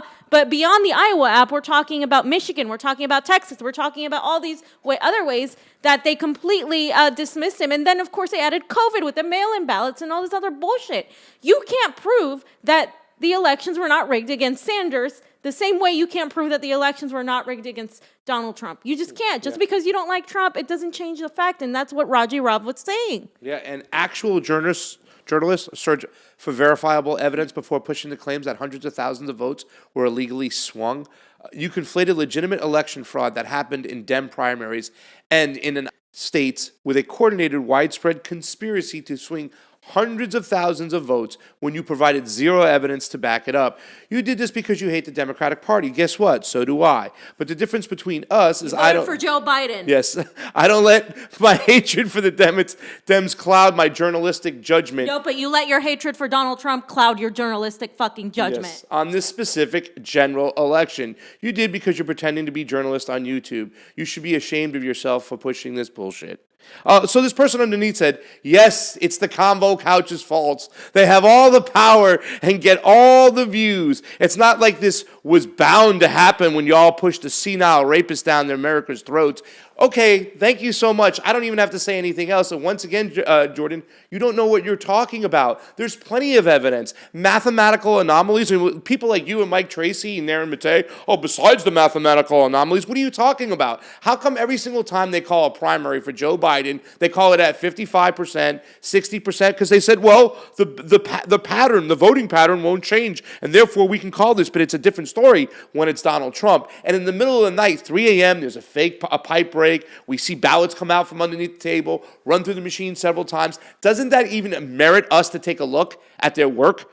In all 6 contested states, there was zero, not one, forensic audit by a third party, independent party come in there to take a look at it. Why? What are they hiding? The same way Raji Rab says, all we're trying to do is look at the logs. We don't even have to touch the machines. You can do it in front of us. But they never give you the data. Our elections are set up to be fraudulent. Okay, buddy? So please, go learn something and get back to us when you do, all right? Yeah, and I just gotta say, Bernie was cheated twice. Somehow, Democrats are just not going to manipulate our elections in any way, shape, or form. This happens all the time. Republicans and Democrats both cheat. Nobody's saying that it's only Democrats or that it's only Republicans. I mean, I think people on both sides of the aisle, some of them are saying that, like you're saying that it's only Republicans and, they only did that to Bernie. Only Bernie. It doesn't make any logical fucking sense. And then what happens here is that we have put this issue of election integrity now because, as Raji said, because now Trump's talking about it. Finally, the right are feeling what progressives have been experiencing. And it's finally, it's unfortunate, that it had to come from the right because now it gets stained by, and now it's like you get smeared as a conspiracy theorist for mentioning facts, literal facts by literal data analysts, by literal computer programmers, software people who understand what's going on, statisticians that we've talked to who are hardcore Democratic supporters, and statisticians we've talked to who are more on the right. We've talked to both ends of the spectrum, and they agree that there were mathematical anomalies in this election that you can't ignore. Now, is this about Trump for me? No, I don't give a shit if it's Trump or Biden at this point. What I do care about is that we have integrity in our elections. And right now we have none. We have zero transparency, zero anything. That you guys, a lot of people want to run Nina Turner as a Democrat. Do you really think that they're going to let her win if she's a serious threat to the establishment? Do you really think we're going to have progressives come in that are a serious threat to the establishment? It's just so much more difficult to ever get anybody for 2024. This is going to keep happening over and over again because regardless of how you feel about what we reported, we need transparency in our elections. We need an audit. We need to have paper ballot access. We need to have open and fair elections, and we don't have that right now. We can't even start a third party if we don't even have that and ranked choice voting. Nobody really cares about these issues, and the only people that have been covering these issues on the left have been us and Ben Swan from RT, and we've been getting smeared as being Trumpers, even though I'm so fucking left, Jordan, that I didn't vote for Joe Biden. Okay? Because I'm that fucking far left that I didn't fucking vote for Joe Biden. I don't have to prove myself to you or to anybody of my ideology because if it were up to me, we wouldn't have fucking politicians because I don't believe in fucking government like that. But America isn't there yet. And these Republicans can call me a radical commie all they want, but I will say to their face, I may be a radical commie, but I care about election integrity. And that's that. Because you know what? We need to move past these labels, these ideologies, these things that are happening right now. I fight for racial justice the same way I fight against the national security state, the same way I fight against censorship. And you saying that people should be taken off air for talking about election fraud is the antithesis of what Julian Assange is standing for. You demanding that people get taken off air, and you saying that we're inciting a civil war for talking about election fraud when we have actual candidates telling us that this is happening to them, hurting and suffering and going through this for people. Just because Trump is doing it and putting his little spin, I don't have to tell you that, no, I don't buy the whole fucking ghost of Hugo Chavez in China and all this. It's the same bullshit as Russia. It's all lies to muddy the waters and get everything super cloudy, so people end up arguing like we're arguing instead of coming together and fighting for fucking truth. Because I don't give a shit who is president. I want people to choose the president. I want people to choose their representatives. There's a fucking reason why we have 70% of people in favor of single payer, and yet we have fucking representatives like AOC and the squad who can't even stand up to Nancy Pelosi as she's talking about impeaching Trump yet again. And I wonder, are you for impeachment? Because the vast majority of the left was for wasting my tax dollars on fucking impeaching fucking Trump when, like, they didn't impeach Obama, they didn't impeach Bush, Cheney, Rumsfeld. I mean, come on. Like, let's get our priorities straight here. Yeah. Americans need money, and Americans need election integrity. Americans need healthcare for all.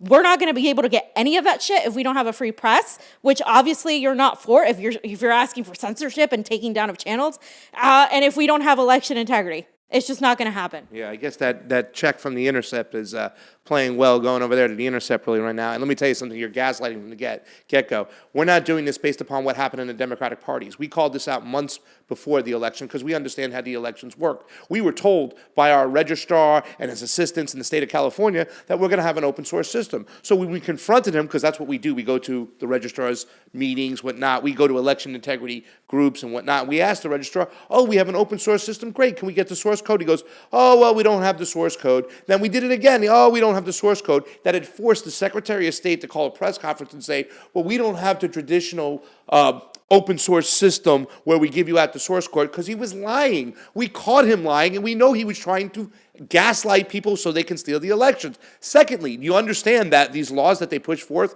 in the middle of COVID, whether it was the COVID or not, were unconstitutional, just like in Pennsylvania. It's up to the legislative body, not the Secretary of State, not the governor, to change election laws. If they don't change the election laws, the bodies, it's no good. It's unconstitutional. Just like in Wisconsin, when they put out all these drop boxes all over the places and stuff like that. They put them out in a highly dense Democratic areas, giving one side an advantage over the other when they didn't get the permission to do so. And once again, when you sit there and say, oh, well, the mail-in ballots came in late, when you don't even understand how they are counted, you realize that 75 to 80% of the mail-in ballots came in. They've already been there, bro. They've already been there, donkey. And guess what, donkey?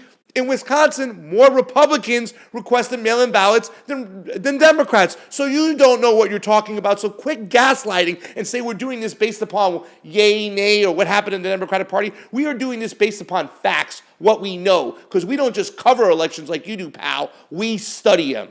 And we're here right now in person. We're not sending people just to come out here, but at least you said someone, unlike TYT. But by the way, I just wanted to say we know these elections, and people who don't know anything about elections who come here and try to bullshit us with gaslighting tactics, I can tell you right away that you're wrong, because we know what we're talking about here.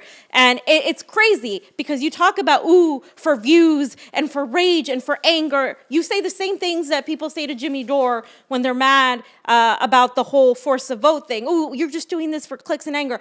This gets me fucking criticism. It gets me people like you on the left calling me a right-wing grifter. It gets me people like you saying that we're doing something wrong, or that I'm a Trumper, or that all of this. Why the fuck would I put myself through this if I genuinely didn't believe in it? Like, people don't even want to talk about this shit on the left because they get smeared constantly. Like I said, we're the only people from a leftist perspective that are covering this, and we're getting smeared by people like you who should be, like, at the very least, you could say, you know what, I don't agree, I don't agree with it. But to actually say things like that publicly and try to discredit and smear and do all these things, that's what it gets us for telling the truth. It's not getting us any clicks or likes or any of these things. And you know what, not only do we show up to these events like Force the Vote and Assange, and we're there in person, we're being activists too on the ground. We're activists for journalism, where people have used our work, professors have used our fucking work. So don't tell me that that's not real journalism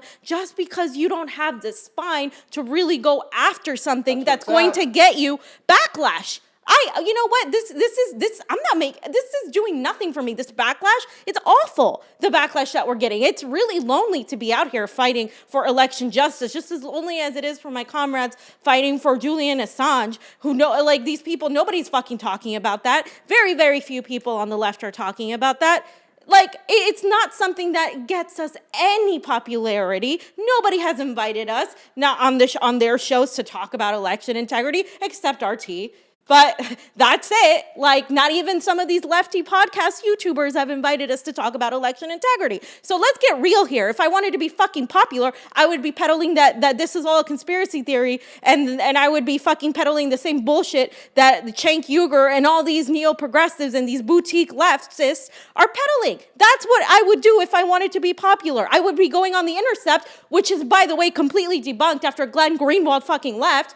Like, I would be doing all of that, but I'm not. And I don't want to be part of David Storada's club and ask him to include me in his little fucking mentions. So that's all I got to say about And let me just say something. I'm going to get a little personal here, too, bro. This is the third time now I try to reach out to you like a man. I said to you on your live stream of the day, despite our differences, I'm very happy that you sent somebody to force the vote and send somebody to cover action for Assange. And this is the third time now you've talked down to me like I'm a little boy when I've just tried to reach out to you man to man and say, don't minimize this, don't mock this. I try to talk to you about the other stuff with Jen Perlman and Tim Canova, and you just brush me off and talk down to me like I'm some piece of shit. But this is what we got to expect out of a guy who's seen this behavior before in the past before when you did it with Niko House and Tim Black. We don't forget that stuff. You're not going to change. You're not going to grow up. I'm done watching you, listening to you, even trying to have a conversation with you, man. You lack character. You have no spine, and you can go over and say whatever you want when you want, bro. You say, I'm just done with you. You lack character, man. Step up. Be a man. I asked you to talk person to person. Well, I'm done talking to this, blah, blah, blah, blah, blah. Like I'm some piece of shit that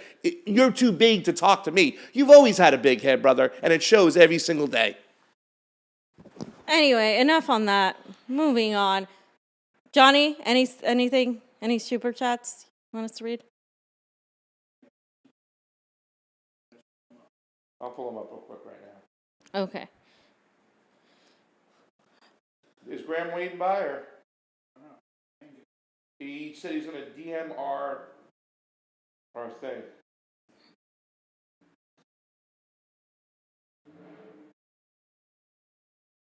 Sent you a link to Convo Couch Twitter. Okay, so I'll have LaFave. Okay. Grow a set beyond Flint at Jordan. That was Oz LaFave. Thank you so much. I mean, seriously. I mean, I've tried to talk to this person like a man. Like, hey, man. Like a grown-up, I should say. Yeah. Like a grown-up. I'm so sorry. Like a grown-up and say, hey, man, let's have a conversation about this. I think you got it all raw. And he just brushes you off like, oh, I'm too big to be talking to you, pal. Love you guys for speaking the truth. Keep it up, fam. That's Justin B. with a very generous super chat contribution. Justin B., thank you so much. There's 431 watching over here. I don't know how many are watching over at the Convo Couch. You are the press. Oz LaFave. Thank you so much. Awesome. Yeah, I mean, I'm sorry, ladies and gentlemen. I'm really sorry to lose on that situation. But really, once again, like Fiorella said, this doesn't get us a lot of clicks. It's a boring topic for a lot of people. They don't like it. No, it they gets don't want us to hear a lot about of it. fucking hate. It's not just a boring topic. It gets us a lot of fucking hate. So to fucking do this, people don't even want to talk about this in public because they're afraid. So they're afraid. Let's see what he says. Don't show me evidence. Don't tell me about the Democratic Party rigs primaries. Don't tell me about the Democratic Party.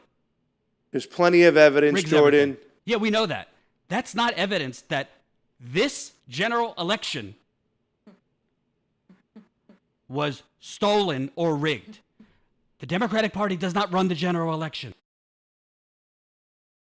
The Democratic Party does not run. This is a CNN talking point, by the way. Oh, it's not run by the Democratic Party, but the Democratic counties where you saw evidence of a precinct leader going, all the Republicans need to get out of the room now. There's That's incidents illegal. of frauds during the general election, and we're going to investigate it. No problem. I'm with you. I'm with you.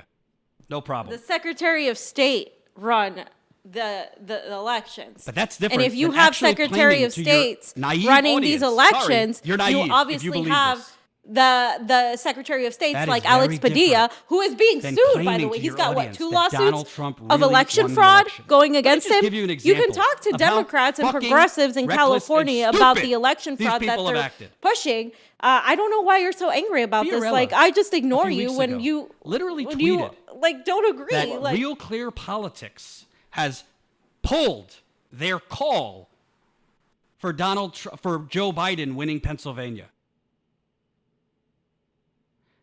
Real Clear Politics pulled their call for Donald Trump winning Pennsylvania. The only problem is Real Clear Politics doesn't call state elections. It's a polling site. Neither that does aggregates the polls. AP, donkey. Real Clear Politics' founder came out on he's going Twitter after me. Oh, responding Real to Clear- Fiorella saying, breaking news, Fiorella.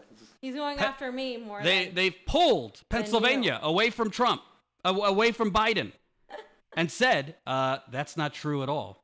We did no such thing. She didn't correct it because she's not a journalist. They're not acting like journalists. They're acting like activists and that want clicks. And they are taking their derangement. Literally sitting there and making a And it's not video just them. about us is kind of. They are taking their Why are you righteous so interested anger in smearing me? and frustration with the Democratic Party That's not true, and bro. conflating that onto a That's general not true. election for where there's no actual evidence that it was stolen from Trump. And why am I specifically pointing them out? Because we are supposed to be the ones that counter the corporate propaganda. Yeah. We are supposed to be You're the ones spewing the same actually fucking propaganda they're speak saying, truth to dude. power, The independent media. same exact fucking things you're saying is their I might fucking agree with them on talking a lot of point. things, Medicare for all, Green New This is Deal, hilarious. Julian Assange, this and that. But they should be ashamed Oh my God. because their recklessness in pushing this, and they still have no evidence. They'll continue saying, we showed you the evidence. We showed you the evidence. You didn't want to hear it. No, what they did was talk about the fact that election machines can be manipulated, talk about the fact that there's isolated fraud. Who should I believe? Convo Couch? Or not just my eyes, because I was there in the field in Pennsylvania on the election day. Greg Palast, who has broken more stories on actual election fraud, actual voter suppression. He Yeah. said it's a Only joke. voter suppression happened. It is a That's joke. it, the that only this thing. election was rigged. It is a joke. It was rigged against black people voting. There's no evidence of this. And if you want to continue, Jesus Christ. if you want to continue following people Wow. provide zero Look evidence at this attempt and are just to basically fucking on discredit what we're the- doing. I have never their sat there version and of a said, righteous if you want to jihad continue to against the follow Democratic Jordan Party, Chariton, and I'm a sellout blah, blah, 'cause blah. I won't go along with This their is fact-free crazy. bullshit. You go right ahead. I don't give a fuck. And apparently, This is Convo Couch is watching me on crazy. their live stream. Look So at I'll what tell he's you doing. directly, you should be ashamed of yourself. You've provided zero evidence to your audience, and you helped stoke what happened today at the Capitol. Oh, really? We have stoked what happened today. Hey, buddy, anytime you want to have us on the show and have a debate about this and talk about it, You can do we've as many opened the door, videos but you've as you never want. allowed us to do that. Why?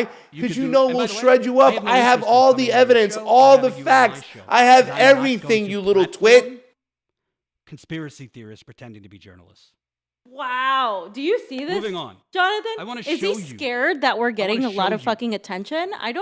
I really don't know A what. montage You have way more followers, dude. of I don't what know why you're happened so today focused on such at a the Capitol. small conspiracy This was channel. amazing Yeah, at the same work. time, you're saying that Amazing we have work. all of this influence to stoke a civil war. Damn, I'm just sitting here on my throne stoking a civil war here, like Yeah. crazy. I'm over here pushing Fam, for. we were able to get like 200,000 people out there today 200,000? to storm the Capitol. Wait, That's stop. us. Only in DC. Millions and millions Oh, of yeah, my yeah. my little minions are going over there and stoking political revolution under my name because they love a radical leftist commie that has been called God knows, I've been called so many things by Trump supporters and people like you and liberals alike. It's just hilarious to me. This is what happens when you actually tell the truth. You get hate from all sides because you're not partisan to anything, right? Like, I'm a leftist in policy, but I will tell you the fucking truth.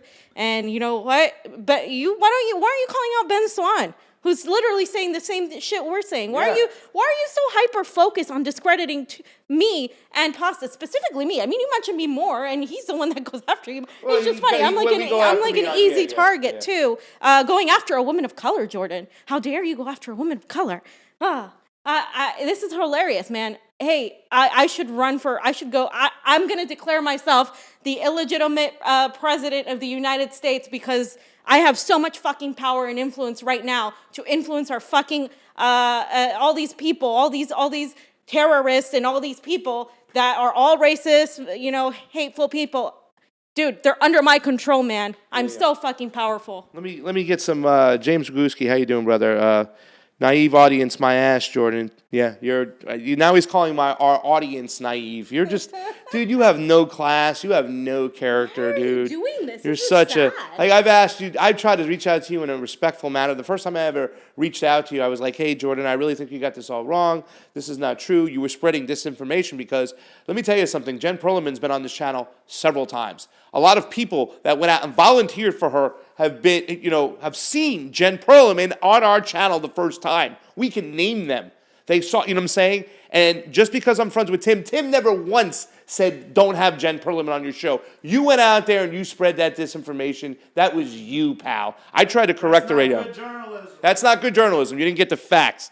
And I try to just reach out to you from grown up to grown up and say, hey, man, I think you got the facts wrong. And you were so just disrespectful, and you shunned me like I was a little boy. But I guess that's what you get when you talk to Jordan Sheridan.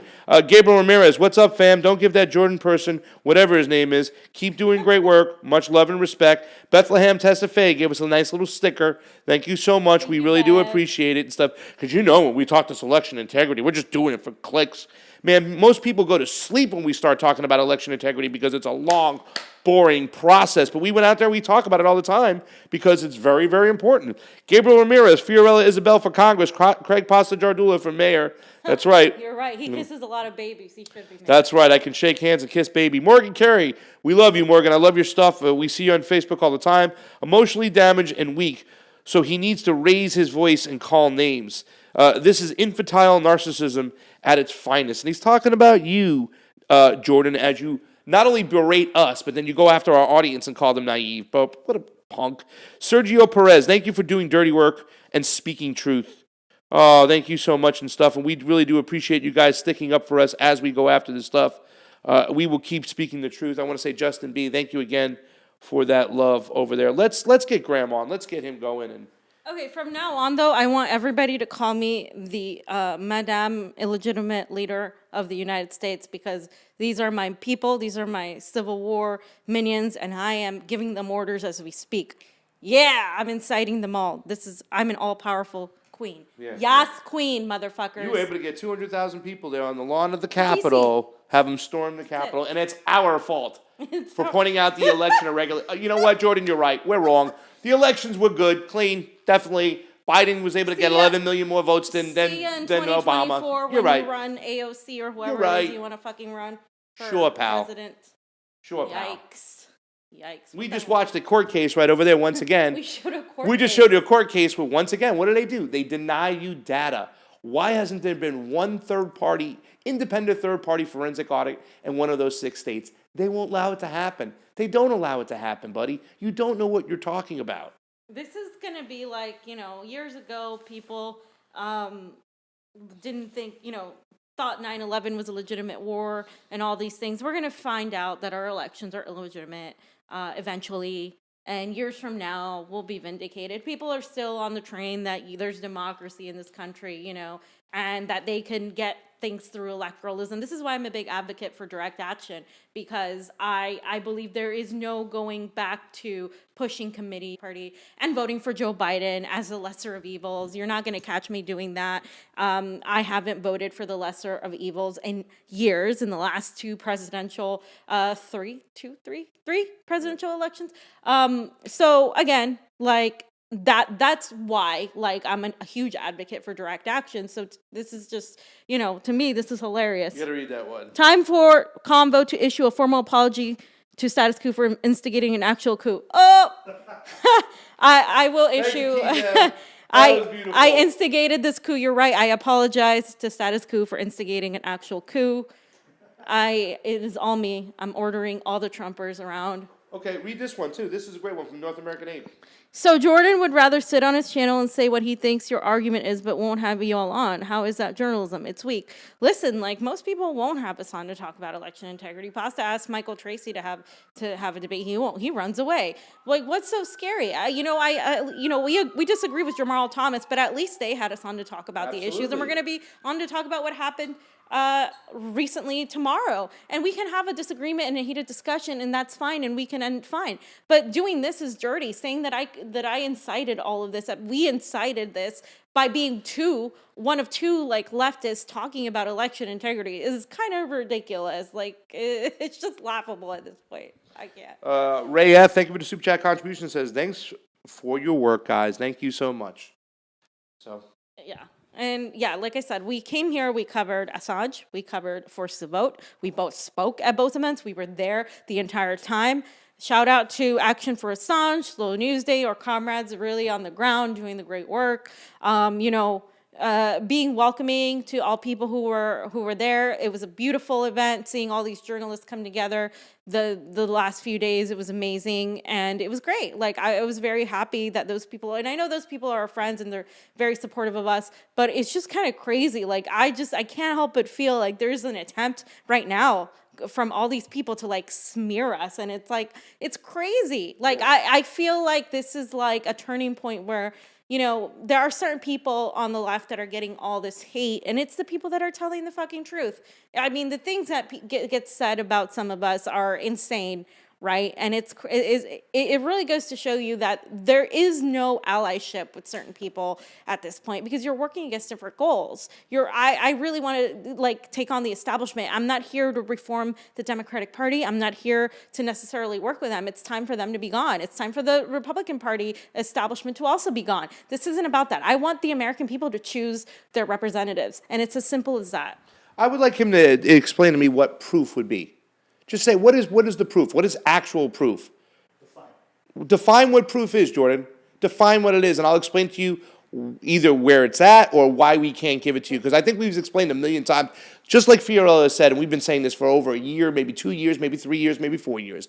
We can't prove to you bread and butter, black and white, that it was rigged, and you can't prove to me that it wasn't rigged. You know why? Because it's proprietary software and we can't look inside. So some of the top mathematicians in the world, some of the top statisticians who are saying, this is not right, this is not looking good, something's going on there. When we tell you there's mathematical anomalies where you're more likely to be struck by lightning 3 times in your lifetime than that many votes coming in, you just brush it off and say, well, Chris Cuomo told me that the votes come in late from the mail-ins, and that's what it is. I mean, that's what you're saying.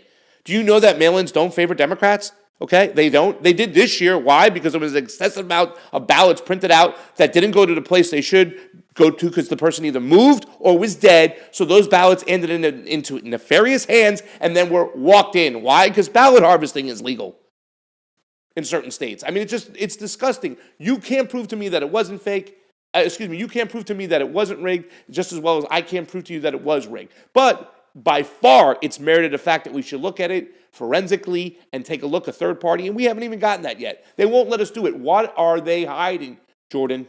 And it's enough to note, too, how the Green Party and other third parties are continuously kicked out or not allowed anything in any sort of fair game, a fair chance on everything.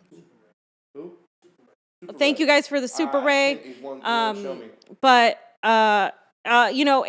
We don't have a fair election system. We could spend hours here talking back at each other, and I'm not going to do that because I'm actually going to be the bigger person. But I am telling you, we need to reform our fucking elections, whether you want to smear us or not. All I want is election reform across the board. That's it. I don't give a shit how, I want it. That's it. I want people to be able to do that because I care about actually doing something eventually. But we're not going to get election reform by asking nicely. We're not going to get election reform period, because these people aren't going to give it to you because they want to remain in power. And you somehow think that continuing to support Democratic candidates and continuing to push these same tired old tactics is going to work. It's not.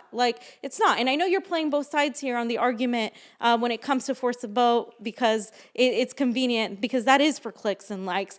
But where it comes down to it, when it comes down to Julian Assange, when it comes down to all these things with censorship, I would never sit there and actually say, realistically, right? I sarcastically quoted you. Realistically, I would never say, hey, these channels need to be taken down because they're talking about election fraud and spewing conspiracy theories. Because I don't believe in fucking censoring people for freedom of speech. I don't believe in censoring Alex Jones, who I disagree with wholeheartedly on ideology, on nearly everything he said, to censor him, because guess what? We're being censored all the time. And maybe you're not being censored as much because you don't really talk about shit that is really antithetical to the status quo. So it's kind of ironic. Hence the name. I don't know. Oh, that's so beautiful. Rokfin, Super Rays, thank you so much. Paula Akbar, she gave us 2 of them. One here, one there. Thank you so much. Diana Schoenbeck, look at that again. You are so awesome, Diana. Thank you, Diana. You're the best. We really do appreciate Love that. you. Holly Delaney, thank you so much. We really do Love you appreciate the Super Rays on Rokfin. If you haven't gone over to Rokfin, please do so now. We love it when people go over there. I do have some Super Chats over here too as well, fam. Let me get them off real quick. Did we do these already? No, we did not. Oh, wow. Thank you guys so much. Here you go. You have to read. I love when you read these ones over here. Why? Wear the childish criticism of status quo or whatever they're called as a badge of honor. Love you for your courage. Thank you, JLG, forever. That's right. So just keep coming at us, buddy. And you know what I'm saying? I mean, Well, thank you. I mean, this is going great. you for won't us. even have it on us on our show, though. That's, if you want to Second debate one? something. Robert L. Aaron sent us Rokfin. Thank you. Super I Ray. just unsubscribed from Status Quo. Damn. Well, Jordan, keep going. I mean, maybe. Help us out, Jordan. Morgan Thank Carey, you. another one. We love you. Morgan Carey is awesome on Facebook, too, as well. I like to see his stuff. Morgan's into music. I saw him rock climbing. Dude's awesome. Just love him. The more they attack, know that this is a measure of the threat they feel. Treat it like fuel. You are making them sweat. Keep fighting. Pasta Fee and Johnny fighting with us for election integrity. Read Johnny's article on Medium if you think we have fair and free elections, because he shows you that from a local level. Larry Jenny, thank you. The money I didn't send to Jordan. You guys are fucking hilarious. Oh my God. I'm like laughing right now. I don't like this. I don't like this hatred. I don't know where it's coming from.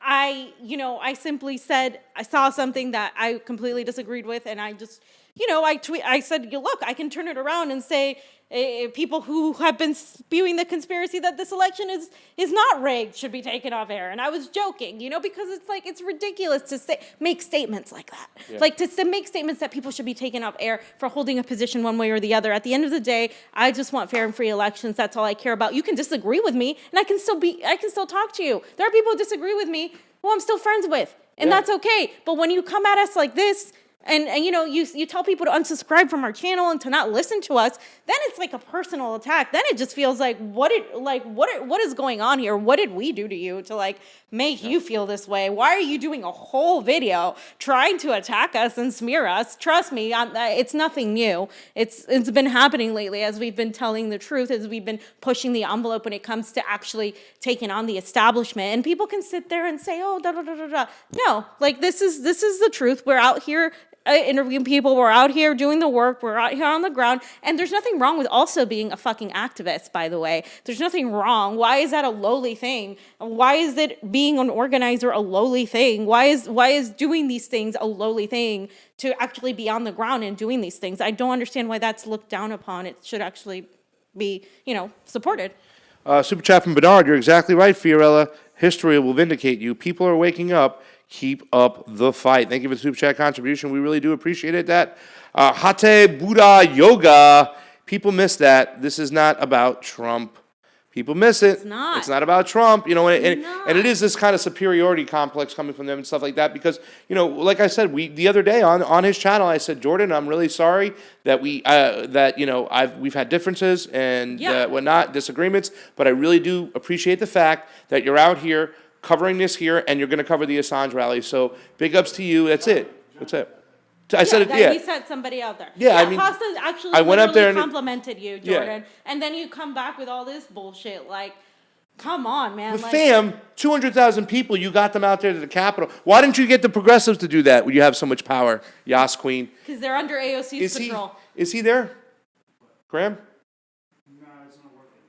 Oh, It's not working? Oh shit. Oh, maybe it expired. Maybe he needs a new link.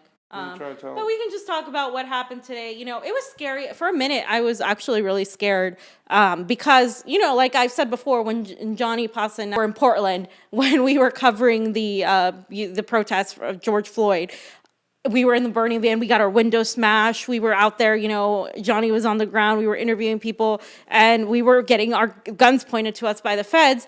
And that tear gas, you can't breathe, you can't see, you feel like you're dying. And then that's scary, right? I had never seen that many people. So what I was afraid of being in that crowd was a bunch of fucking people like trampling us over, right? And like Johnny, of course, Johnny Adventurous wants to go to the top of the scaffolds and like climb up there where all those people are. And as you saw in one of the Twitter videos, I'm like, no, you can't go there, Johnny. We don't have the mask. We don't have the equipment. We don't have the bulletproof vests. We don't have any of these things that we would try to have as much of if we're on the ground covering, you know, the LAPD protests. Shout out to Glory Jones, who I know the LA had a bunch of crap going on there too in LA. And, you know, there's a lot of police brutality that we've covered that we've been entirely against. And then there's also this. And so what I'm trying to tell Trump supporters is like, the police are going to come after you eventually. Sure, they may be nicer to you. They may or may not be nicer to you. More than likely, I've seen, yes, oftentimes they are. But you guess what? When the empire tells them, go fucking attack those people, go shoot them too. Eventually, that's what it is. Because I'm against the police state abuse, whether it's to Julian Assange, whether it's to any other journalist or whistleblower, or whether it's to people on the ground who are activists protesting for whatever cause they're protesting. They have the right to protest. That's as American as apple pie. It's their First Amendment right to go and protest. It is not violence to remove a freaking ban, a median or whatever it is.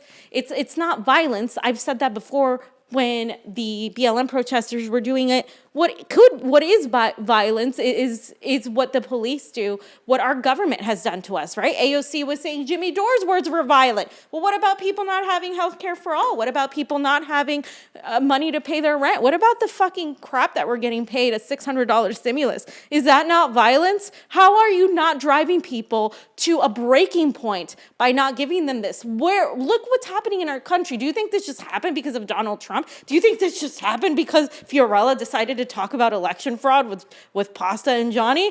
No, this is happening because people are completely desperate. They feel cheated. They don't trust their government. They're losing everything. They can't pay their rent. This is all a culmination point of everything that has been happening in this country for fucking far too long.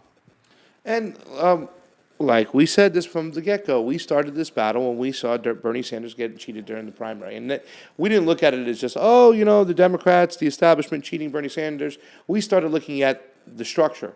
Right. The systemic issues within our, and we do have systemic issues within our election system, whether it be like, in this particular situation, they used the COVID, the Democrats, we saw this months out, what they were doing. It's like, they're going to send out all these ballots, including we understood where our ballots come from, who has the contracts, what responsibilities they do, what happens when they mail out all these ballots and they don't hit its place, where do they go back to?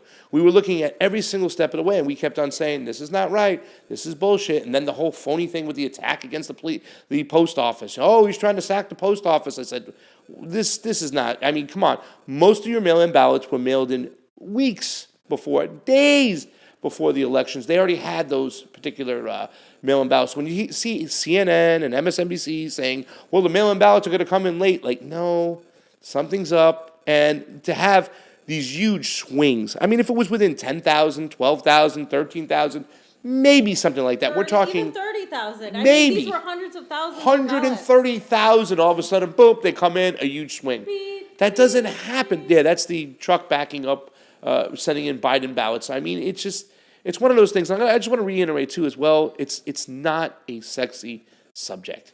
Every single time we're doing an election integrity thing, way before this election even started, It's like you can see the chat get a little bit low, the views get a little bit low. If we sat there and talk about electoral politics all day and talked about the Yas Queen and just went after that, we would get more and more clicks and make more money. But we talk about these things because we're passionate about elections. We want to see them get straight, whether it be Trump, Bernie Sanders, or anybody running. We have to have one person, one vote. And there's a reason why we don't have one person, one vote is because the establishment has our elections by the you-know-what, and they're not going to let them go. I mean, we just saw right now with Raji Rab. I mean, And frankly, I don't think that we're going to solve this issue from from Donald Trump or from anybody. But at least he's brought light to it, right? Even though it's like, I mean, I wish Bernie had done it, right? I wish somebody on the left had done it. But I don't magically think that it's going to be solved. I think there's too many people in power who do not want the truth, who don't want to solve the issue. Has to come from the bottom up. People have to take to the streets and protest for election integrity. Now, this isn't just election integrity, what you're seeing here. This is a bunch of Trump supporters, too. Some of them are for election integrity, and some of them just are for Trump. And that's the thing. We need to separate our love or dislike or disdain from the politician, because it's not about Trump or Biden. This is about the issue, and I wish people would have focused more on the issue itself rather than, like the politicizing the ideology of it, so to speak. And and we're looking at these images right now of the inside, like people have been saying, they would never allow BLM people inside like this. And maybe you're right.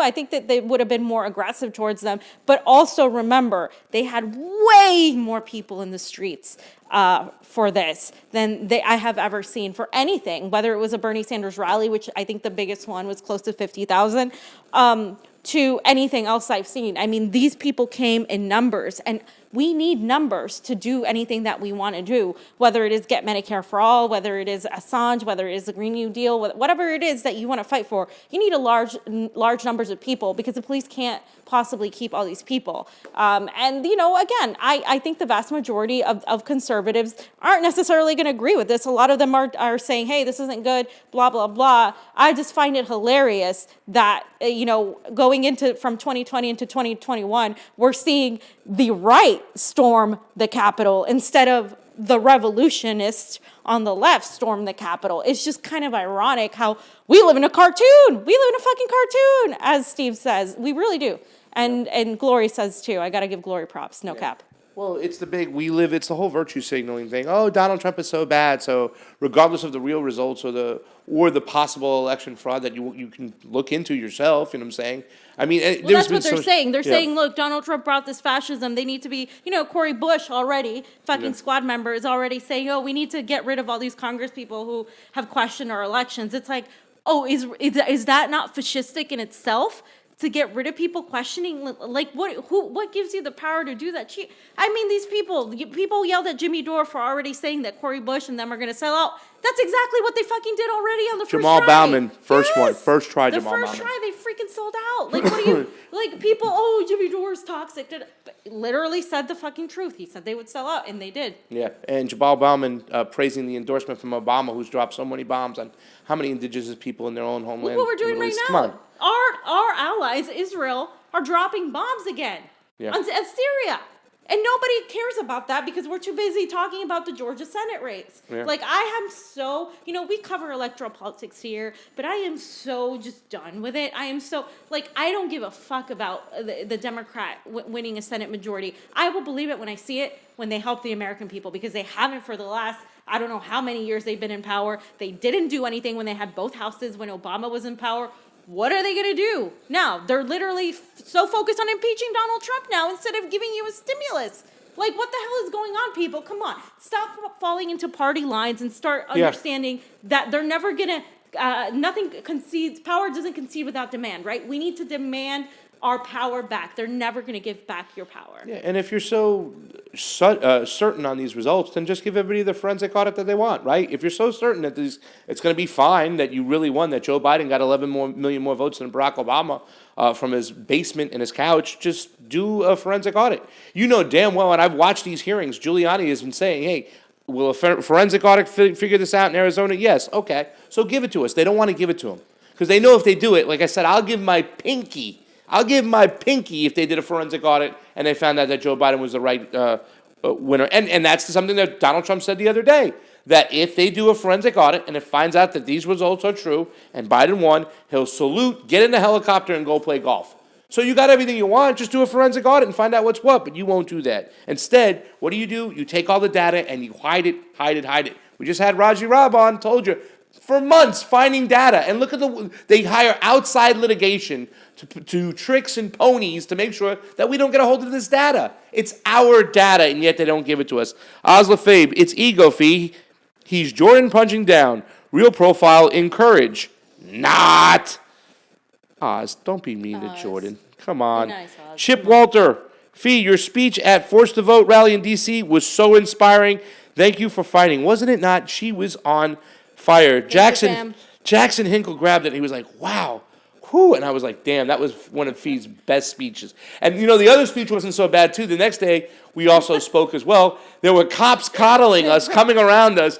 Johnny's, like, talking to the cops. Fee was getting off right there. It was like, I was, like, looking at Jackson. I'm like, Jackson, let's go. Let's get to the park. Let's get off the steps over here because I'm nervous and stuff. Yeah, so they were surrounding us, right? And I'm over there talking shit about the cops, like, look at this. They're treating you like you're a fucking nuisance. Because they were. They had, like, all these freaking cops for, like, pasta. Pasta, you're so ridiculous. They had all these freaking cops. It's pointing at the ceiling. For, 30 protesters, they had all these cops. And I was like, look, all we're doing is talking about demanding Medicare for all and yelling into the halls where maybe some members of Congress might hear us.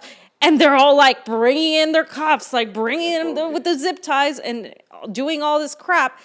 That's what they're fucking doing. And it's like, why are they so scared of people with a bullhorn? Well, because we're waking people up slowly but surely. Our bullhorns, our speeches, our push, no matter how small, no matter how tiny the protests might be, were the start of something new, the start of a movement of direct action, the start of people saying, you know what, people who are organizers but who did this, like Jackson Hinkle, who brought people together like that, taking it upon themselves against this powerful, magnanimous machine, and coming out and you'd say, you know what, I'm a little person, but I'm going to go and fight the Goliath that is our empire. And that is what is threatening, bringing people together, hearing their stories. That's why they had all their cops around us. Yeah. Thank you for the super chat contribution, Justin B. Fee. Jill Stein pushed for the recounts in 2016. She knew what was going on. I used to think the fraud only occurred in the primaries. Not anymore. You know who else can tell you that too? Cynthia McKinney. Cynthia McKinney was getting smeared today by a bunch of fucking rad libs. Yeah, no shit. Bernard, get ready for the Biden administration censorship argument. Some topics cannot be discussed because people are too irresponsible and people will cheer. They will cheer just like they cheered on Alex Jones getting censored, whatnot. And not to mention Whitney Webb. When we had her on, we talked about the connections between the machinery and some people donating members to the Democratic Party and the people in power of these machines. She was talking about those rabbit hole connections, Whitney Webb. She's done several articles on it. Like Steve says, the technocratic panopticon is what we're going to be facing, especially with the Biden administration coming in. Graham Elwood sent another link. Okay, so let's just see if we can Let's get try to him do on this really right now. quickly and talk about what happened Yeah, today. let's see if we can get this down because this is like. Oh. Wow, well, this was an interesting show today. The internet might not be powerful enough. Or It is.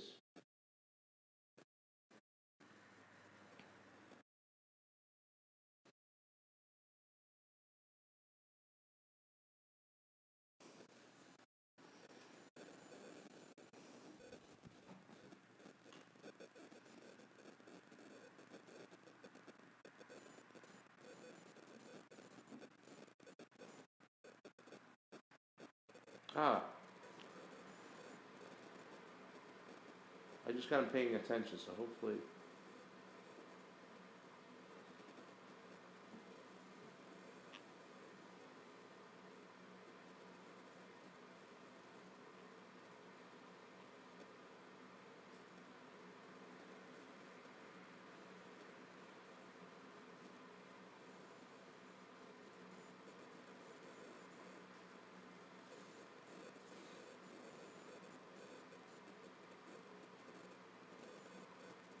Try one more time, Johnny. A refresher.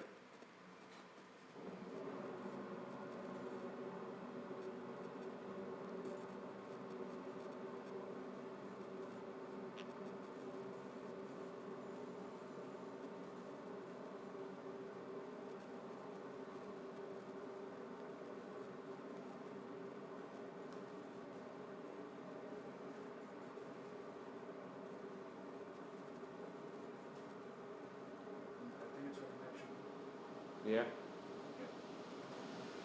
You got the 5G working? Yep.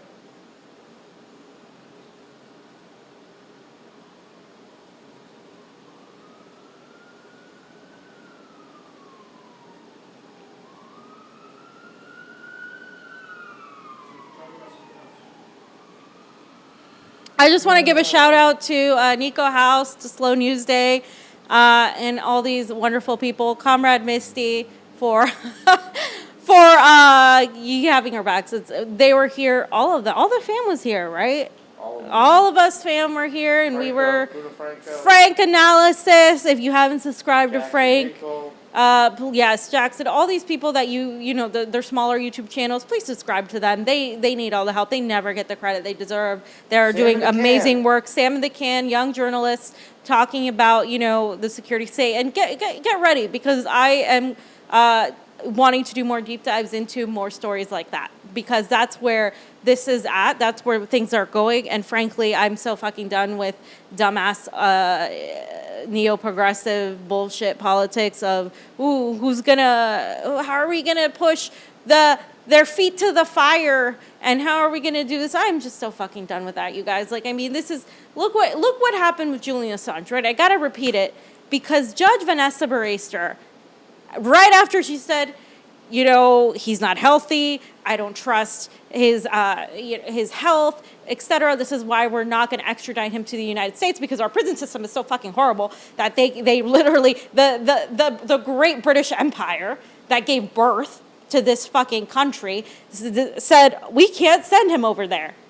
2 days later, she comes and says, oh, well, yeah, but he might abscond, and, because the British prison system is not the U.S. prison system, then we're going to keep him in here until after the appeal, which we know the United States already appealed, right? And we know that they're going to do whatever it is to make an example out of Julian Assange, because it's not about justice here, as we saw with the judge agreeing with every single fucking thing that the prosecution was agreeing with. Conspiracy theories, those real conspiracy theories, citing Guardian article, citing a CNN article, citing these illegitimate news sources that would probably never admit to the truth regarding election fraud. But I bet you if the New York Times or CNN comes out and says, oh, Trump was cheated, people like Jordan would be citing them, because that's what they mean by evidence. Oh, I want a real news source like the AP, who calls elections, to cite the evidence, right? And so what I'm trying to get to is the fact that they're going to make an example out of Julian Assange, and all these people, these hardcore activists on the ground, have been working really hard to make sure that this story is heard. And like I said, it was beautiful seeing all real journalists out there speaking, and truth to power, and talking about how Assange influenced them, and how it has really changed their life, and why they're fighting for press freedoms, etc. But we need to keep talking about this, because it's not getting the attention it deserves, and it's really, so much is dependent on press freedoms. When you have people wanting to shut out voices, and wanting to censor people, and wanting to only have certain gatekeepers control this narrative, that is fascism. People are so easy to call these Trump supporters fascists, and some of them may be fascists. But you also, by the same token, have to call others crypto-fascists for pushing censorship, for pushing these ideas that only certain people have the ability to organize, or the ability to do anything themselves. Fam, not for nothing, but your channel should be shut down, because you were pushing this stuff that really, you incited violence today with those 200,000 Trump people that you pushed out there in the cold. Man, I'm just running out of words right now. It was emotionally draining. That was some intense stuff to see that out there today and whatnot. And Yeah, it's crazy. you can sit here and say it wasn't fixed, it was fixed, it was rigged, it wasn't rigged. our elections are crap, and we need to push transparent. We need to get them straight. They're not going to believe this. They're not going to take these results. And I don't know what else to say right now. I mean, I do love the fact that everybody got out there. We had all those young journalists too. That kid Sam in the can. We saw a lot of new people getting out there. Doing some stuff, and that was amazing out there today and stuff. But there's not enough people talking about election integrity. There's not enough people talking about Julian Assange. There's not enough people that went out there for forced to vote. I mean, literally, you get out there and you storm the castle to get what you want. I mean, and this whole let's play nice, these people who've capitulated to the establishment mainstream media narrative, that are just like, oh no, we got to still work within the Democratic Party. I mean, what kind of glue are you guys sniffing? You're never going to get anything. We saw something the other day from somebody we love that said Stacey Abrams. I mean, what, are you kidding me? Center for American Progress for the state chair is what you're saying by that. Yeah, she couldn't say 2 sentences without mentioning Barack Obama's name, the imperialist over there and stuff. You know what I'm saying? So, and that's why I said from the get-go, you could see this stuff coming, and you could see who's real and you can see who's fake. Jamal Bowman was praising the Obama endorsement. Well, there's a reason he endorsed you, pal, because he knows you'll play ball, just like the way you voted for Pelosi on the first vote, the first go-around. You didn't even withhold your vote. You gave her what she wanted right out of the way. You let her know that you're going to be a good establishment player right off the jump. Yeah, and guys, we're never going to get anywhere.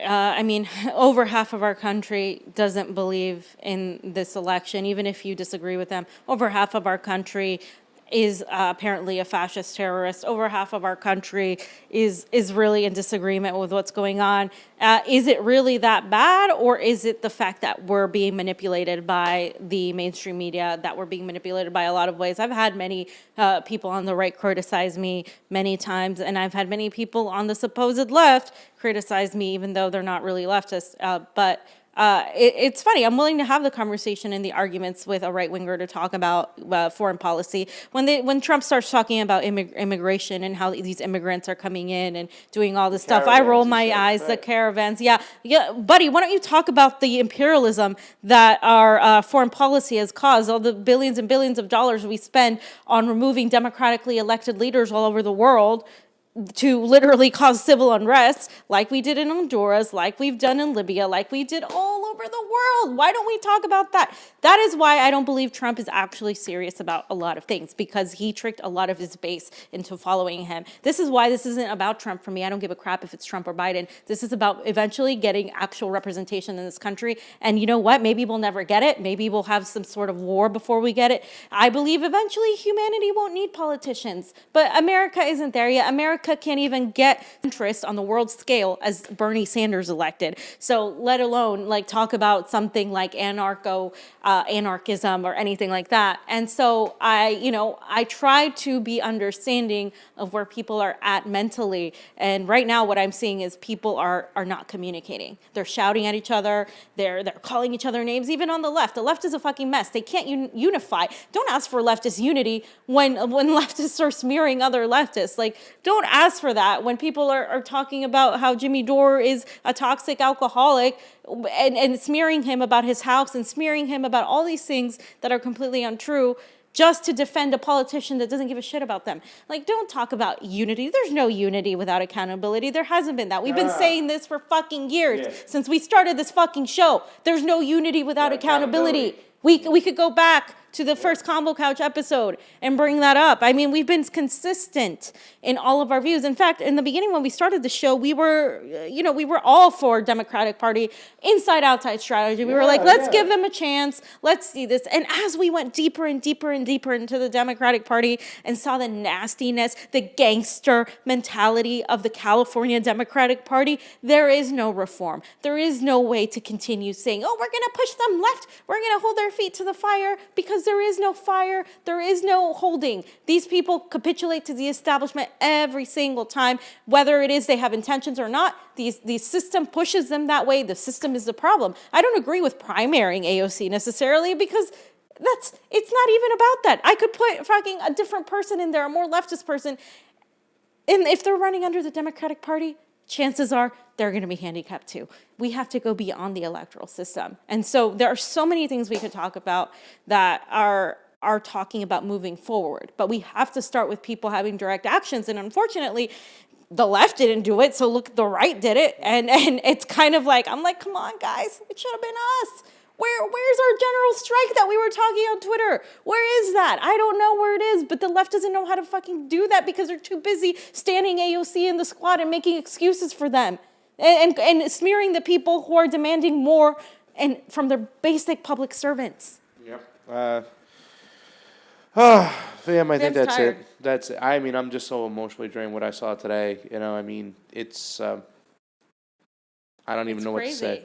Really, to tell you the truth. You know, I like I said before, you know, there is no unity without accountability. And the fact is that we just kind of walked away from the opportunity to really get our election straight. This is the most important thing, ladies and gentlemen. No matter what you want, if we don't obtain fair elections, free elections, we'll never get any progressive populist mentality person in there to make the changes necessary. You know what I'm saying? And just think about it. You really think Debbie Wasserman Schultz has won her last 3 elections? She was the most polarized, hated candidate across the board on the left in the whole country. But yet she keeps winning her elections. How? How does Nancy Pelosi keep winning her elections despite having a 21% likability rating? I mean, people despise this woman. You're going to tell me that she's going to continue to keep winning? Oh, you know, people are so stupid, they just keep on falling for her with the left and right. No. We don't have transparent elections. And this is why people don't vote too, because people don't feel represented.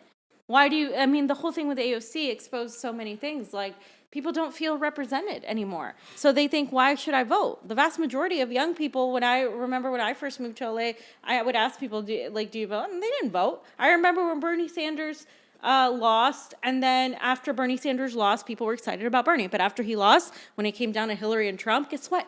A lot of people didn't vote. A lot of young people. I asked them, oh, no, I don't care. Why? Oh, because, you know, it doesn't matter. That is the sentiment. That's not vote's just not how gonna I count feel. anyways. My vote's not going to count anyways. The vast majority of Americans don't believe in the electoral system. And it's not because I told them, because they didn't believe in it before I was fucking born. So don't even fucking tell me. Yeah. Like, this has been ongoing for decades and decades. And how do we fix belief in a system? Do we even want to do that? Do we even want to have a belief in a fucking corrupt system? I don't know. But what I am saying is we have to, at the very least, make people feel, give people the opportunity to have a democratic process. And some people are don't even want that. Some people are like, you know what, Fiorella, I'm done with politicians. Let's just burn it all down. Let's just, say, screw it. Let's all have anarchy and blah, blah, blah. People are at different levels. But you're pushing people to the brink. You're pushing people to the brink. And we're going to have something happen. This is just an inkling of what could possibly happen. And the last thing I want is a civil war. Because if we have a civil war, we're not going to have a class war. And that is, to me, the biggest divide right now. The class war, the intellectual, elitist, smug class that is completely very liberal in its base.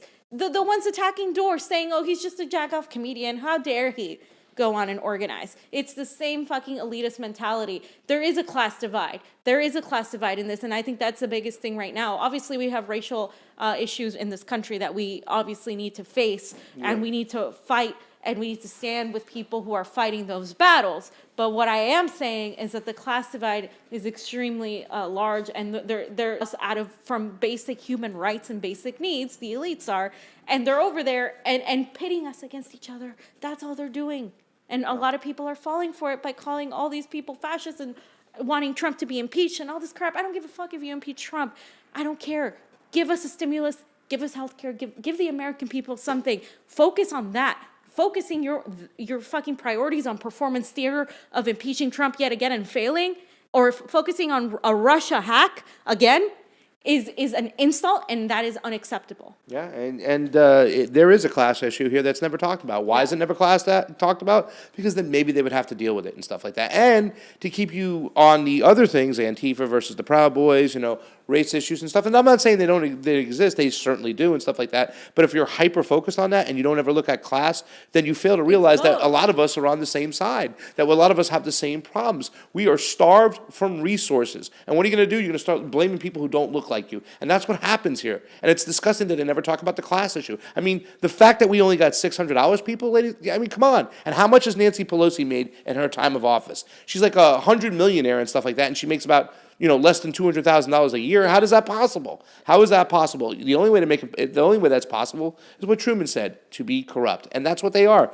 They're corrupt. So I'm sick and tired of seeing you on the left continue to capitulate to the Democratic establishment, and these progressives really aren't that progressive. They'll play ball all the time. They'll praise the Obamas, they'll praise Nancy Pelosi, call her mama bear, and then do nothing. And while you're handing, what, $600? Come on, ladies and gentlemen, is that not a slap in the face? $600? Sorry. No, I think. By the way, I just want to say, Jim Garrison, here's a 10-spot fee in pasta. Fire, fire, fire, eyes, eyes, eyes. Happy face, smiley face, laughing face. Do we have any more? Thank you, Jim Garrison. Sorry. Yeah, guys. I mean, it was exhausting today. It was scary. I don't agree in ideology with literally like 98% of the people that were there, but what I do agree on is that our election system needs reform. You can differ in tactics, you can differ in a lot of things, but our election system needs reform.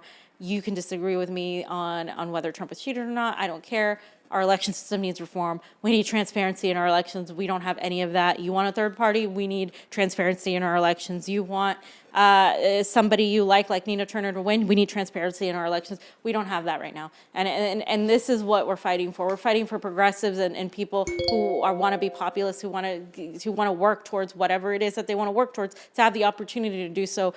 And it's so much more beyond Trump and Joe Biden, because at the end of the day, we know that it is a Goliath, right? Like the security state, presidents are puppets, the security state, the military-industrial complex, they all control all these things. That's like 9 minutes. So we're going to try one last time for Graham. I know Jimmy's about to go live soon, too, so. yeah. Let's see. Oh, we have a super chat. A super chat contribution. Yeah. Get it real quick. Oh, fams, man.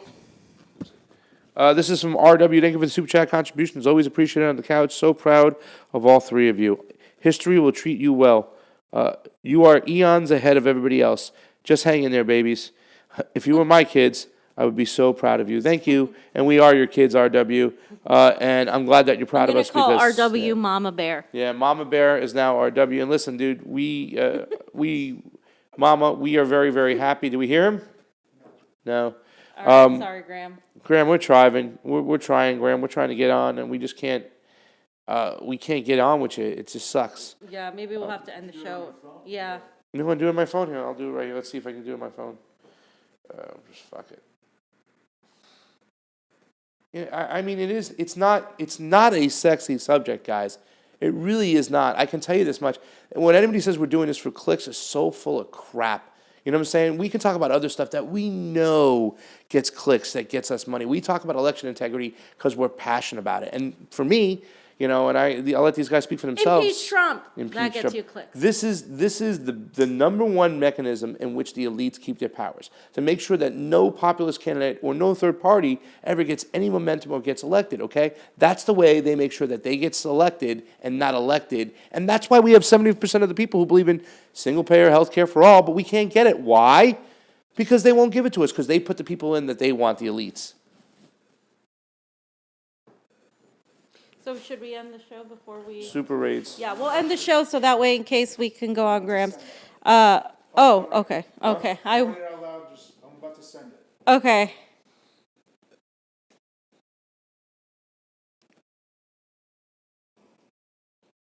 Wow. Oh, shit. Yeah. Yeah, please do that. Please do that. Hey. All right. Guys, love you. Combo out. Peace. Yeah, I got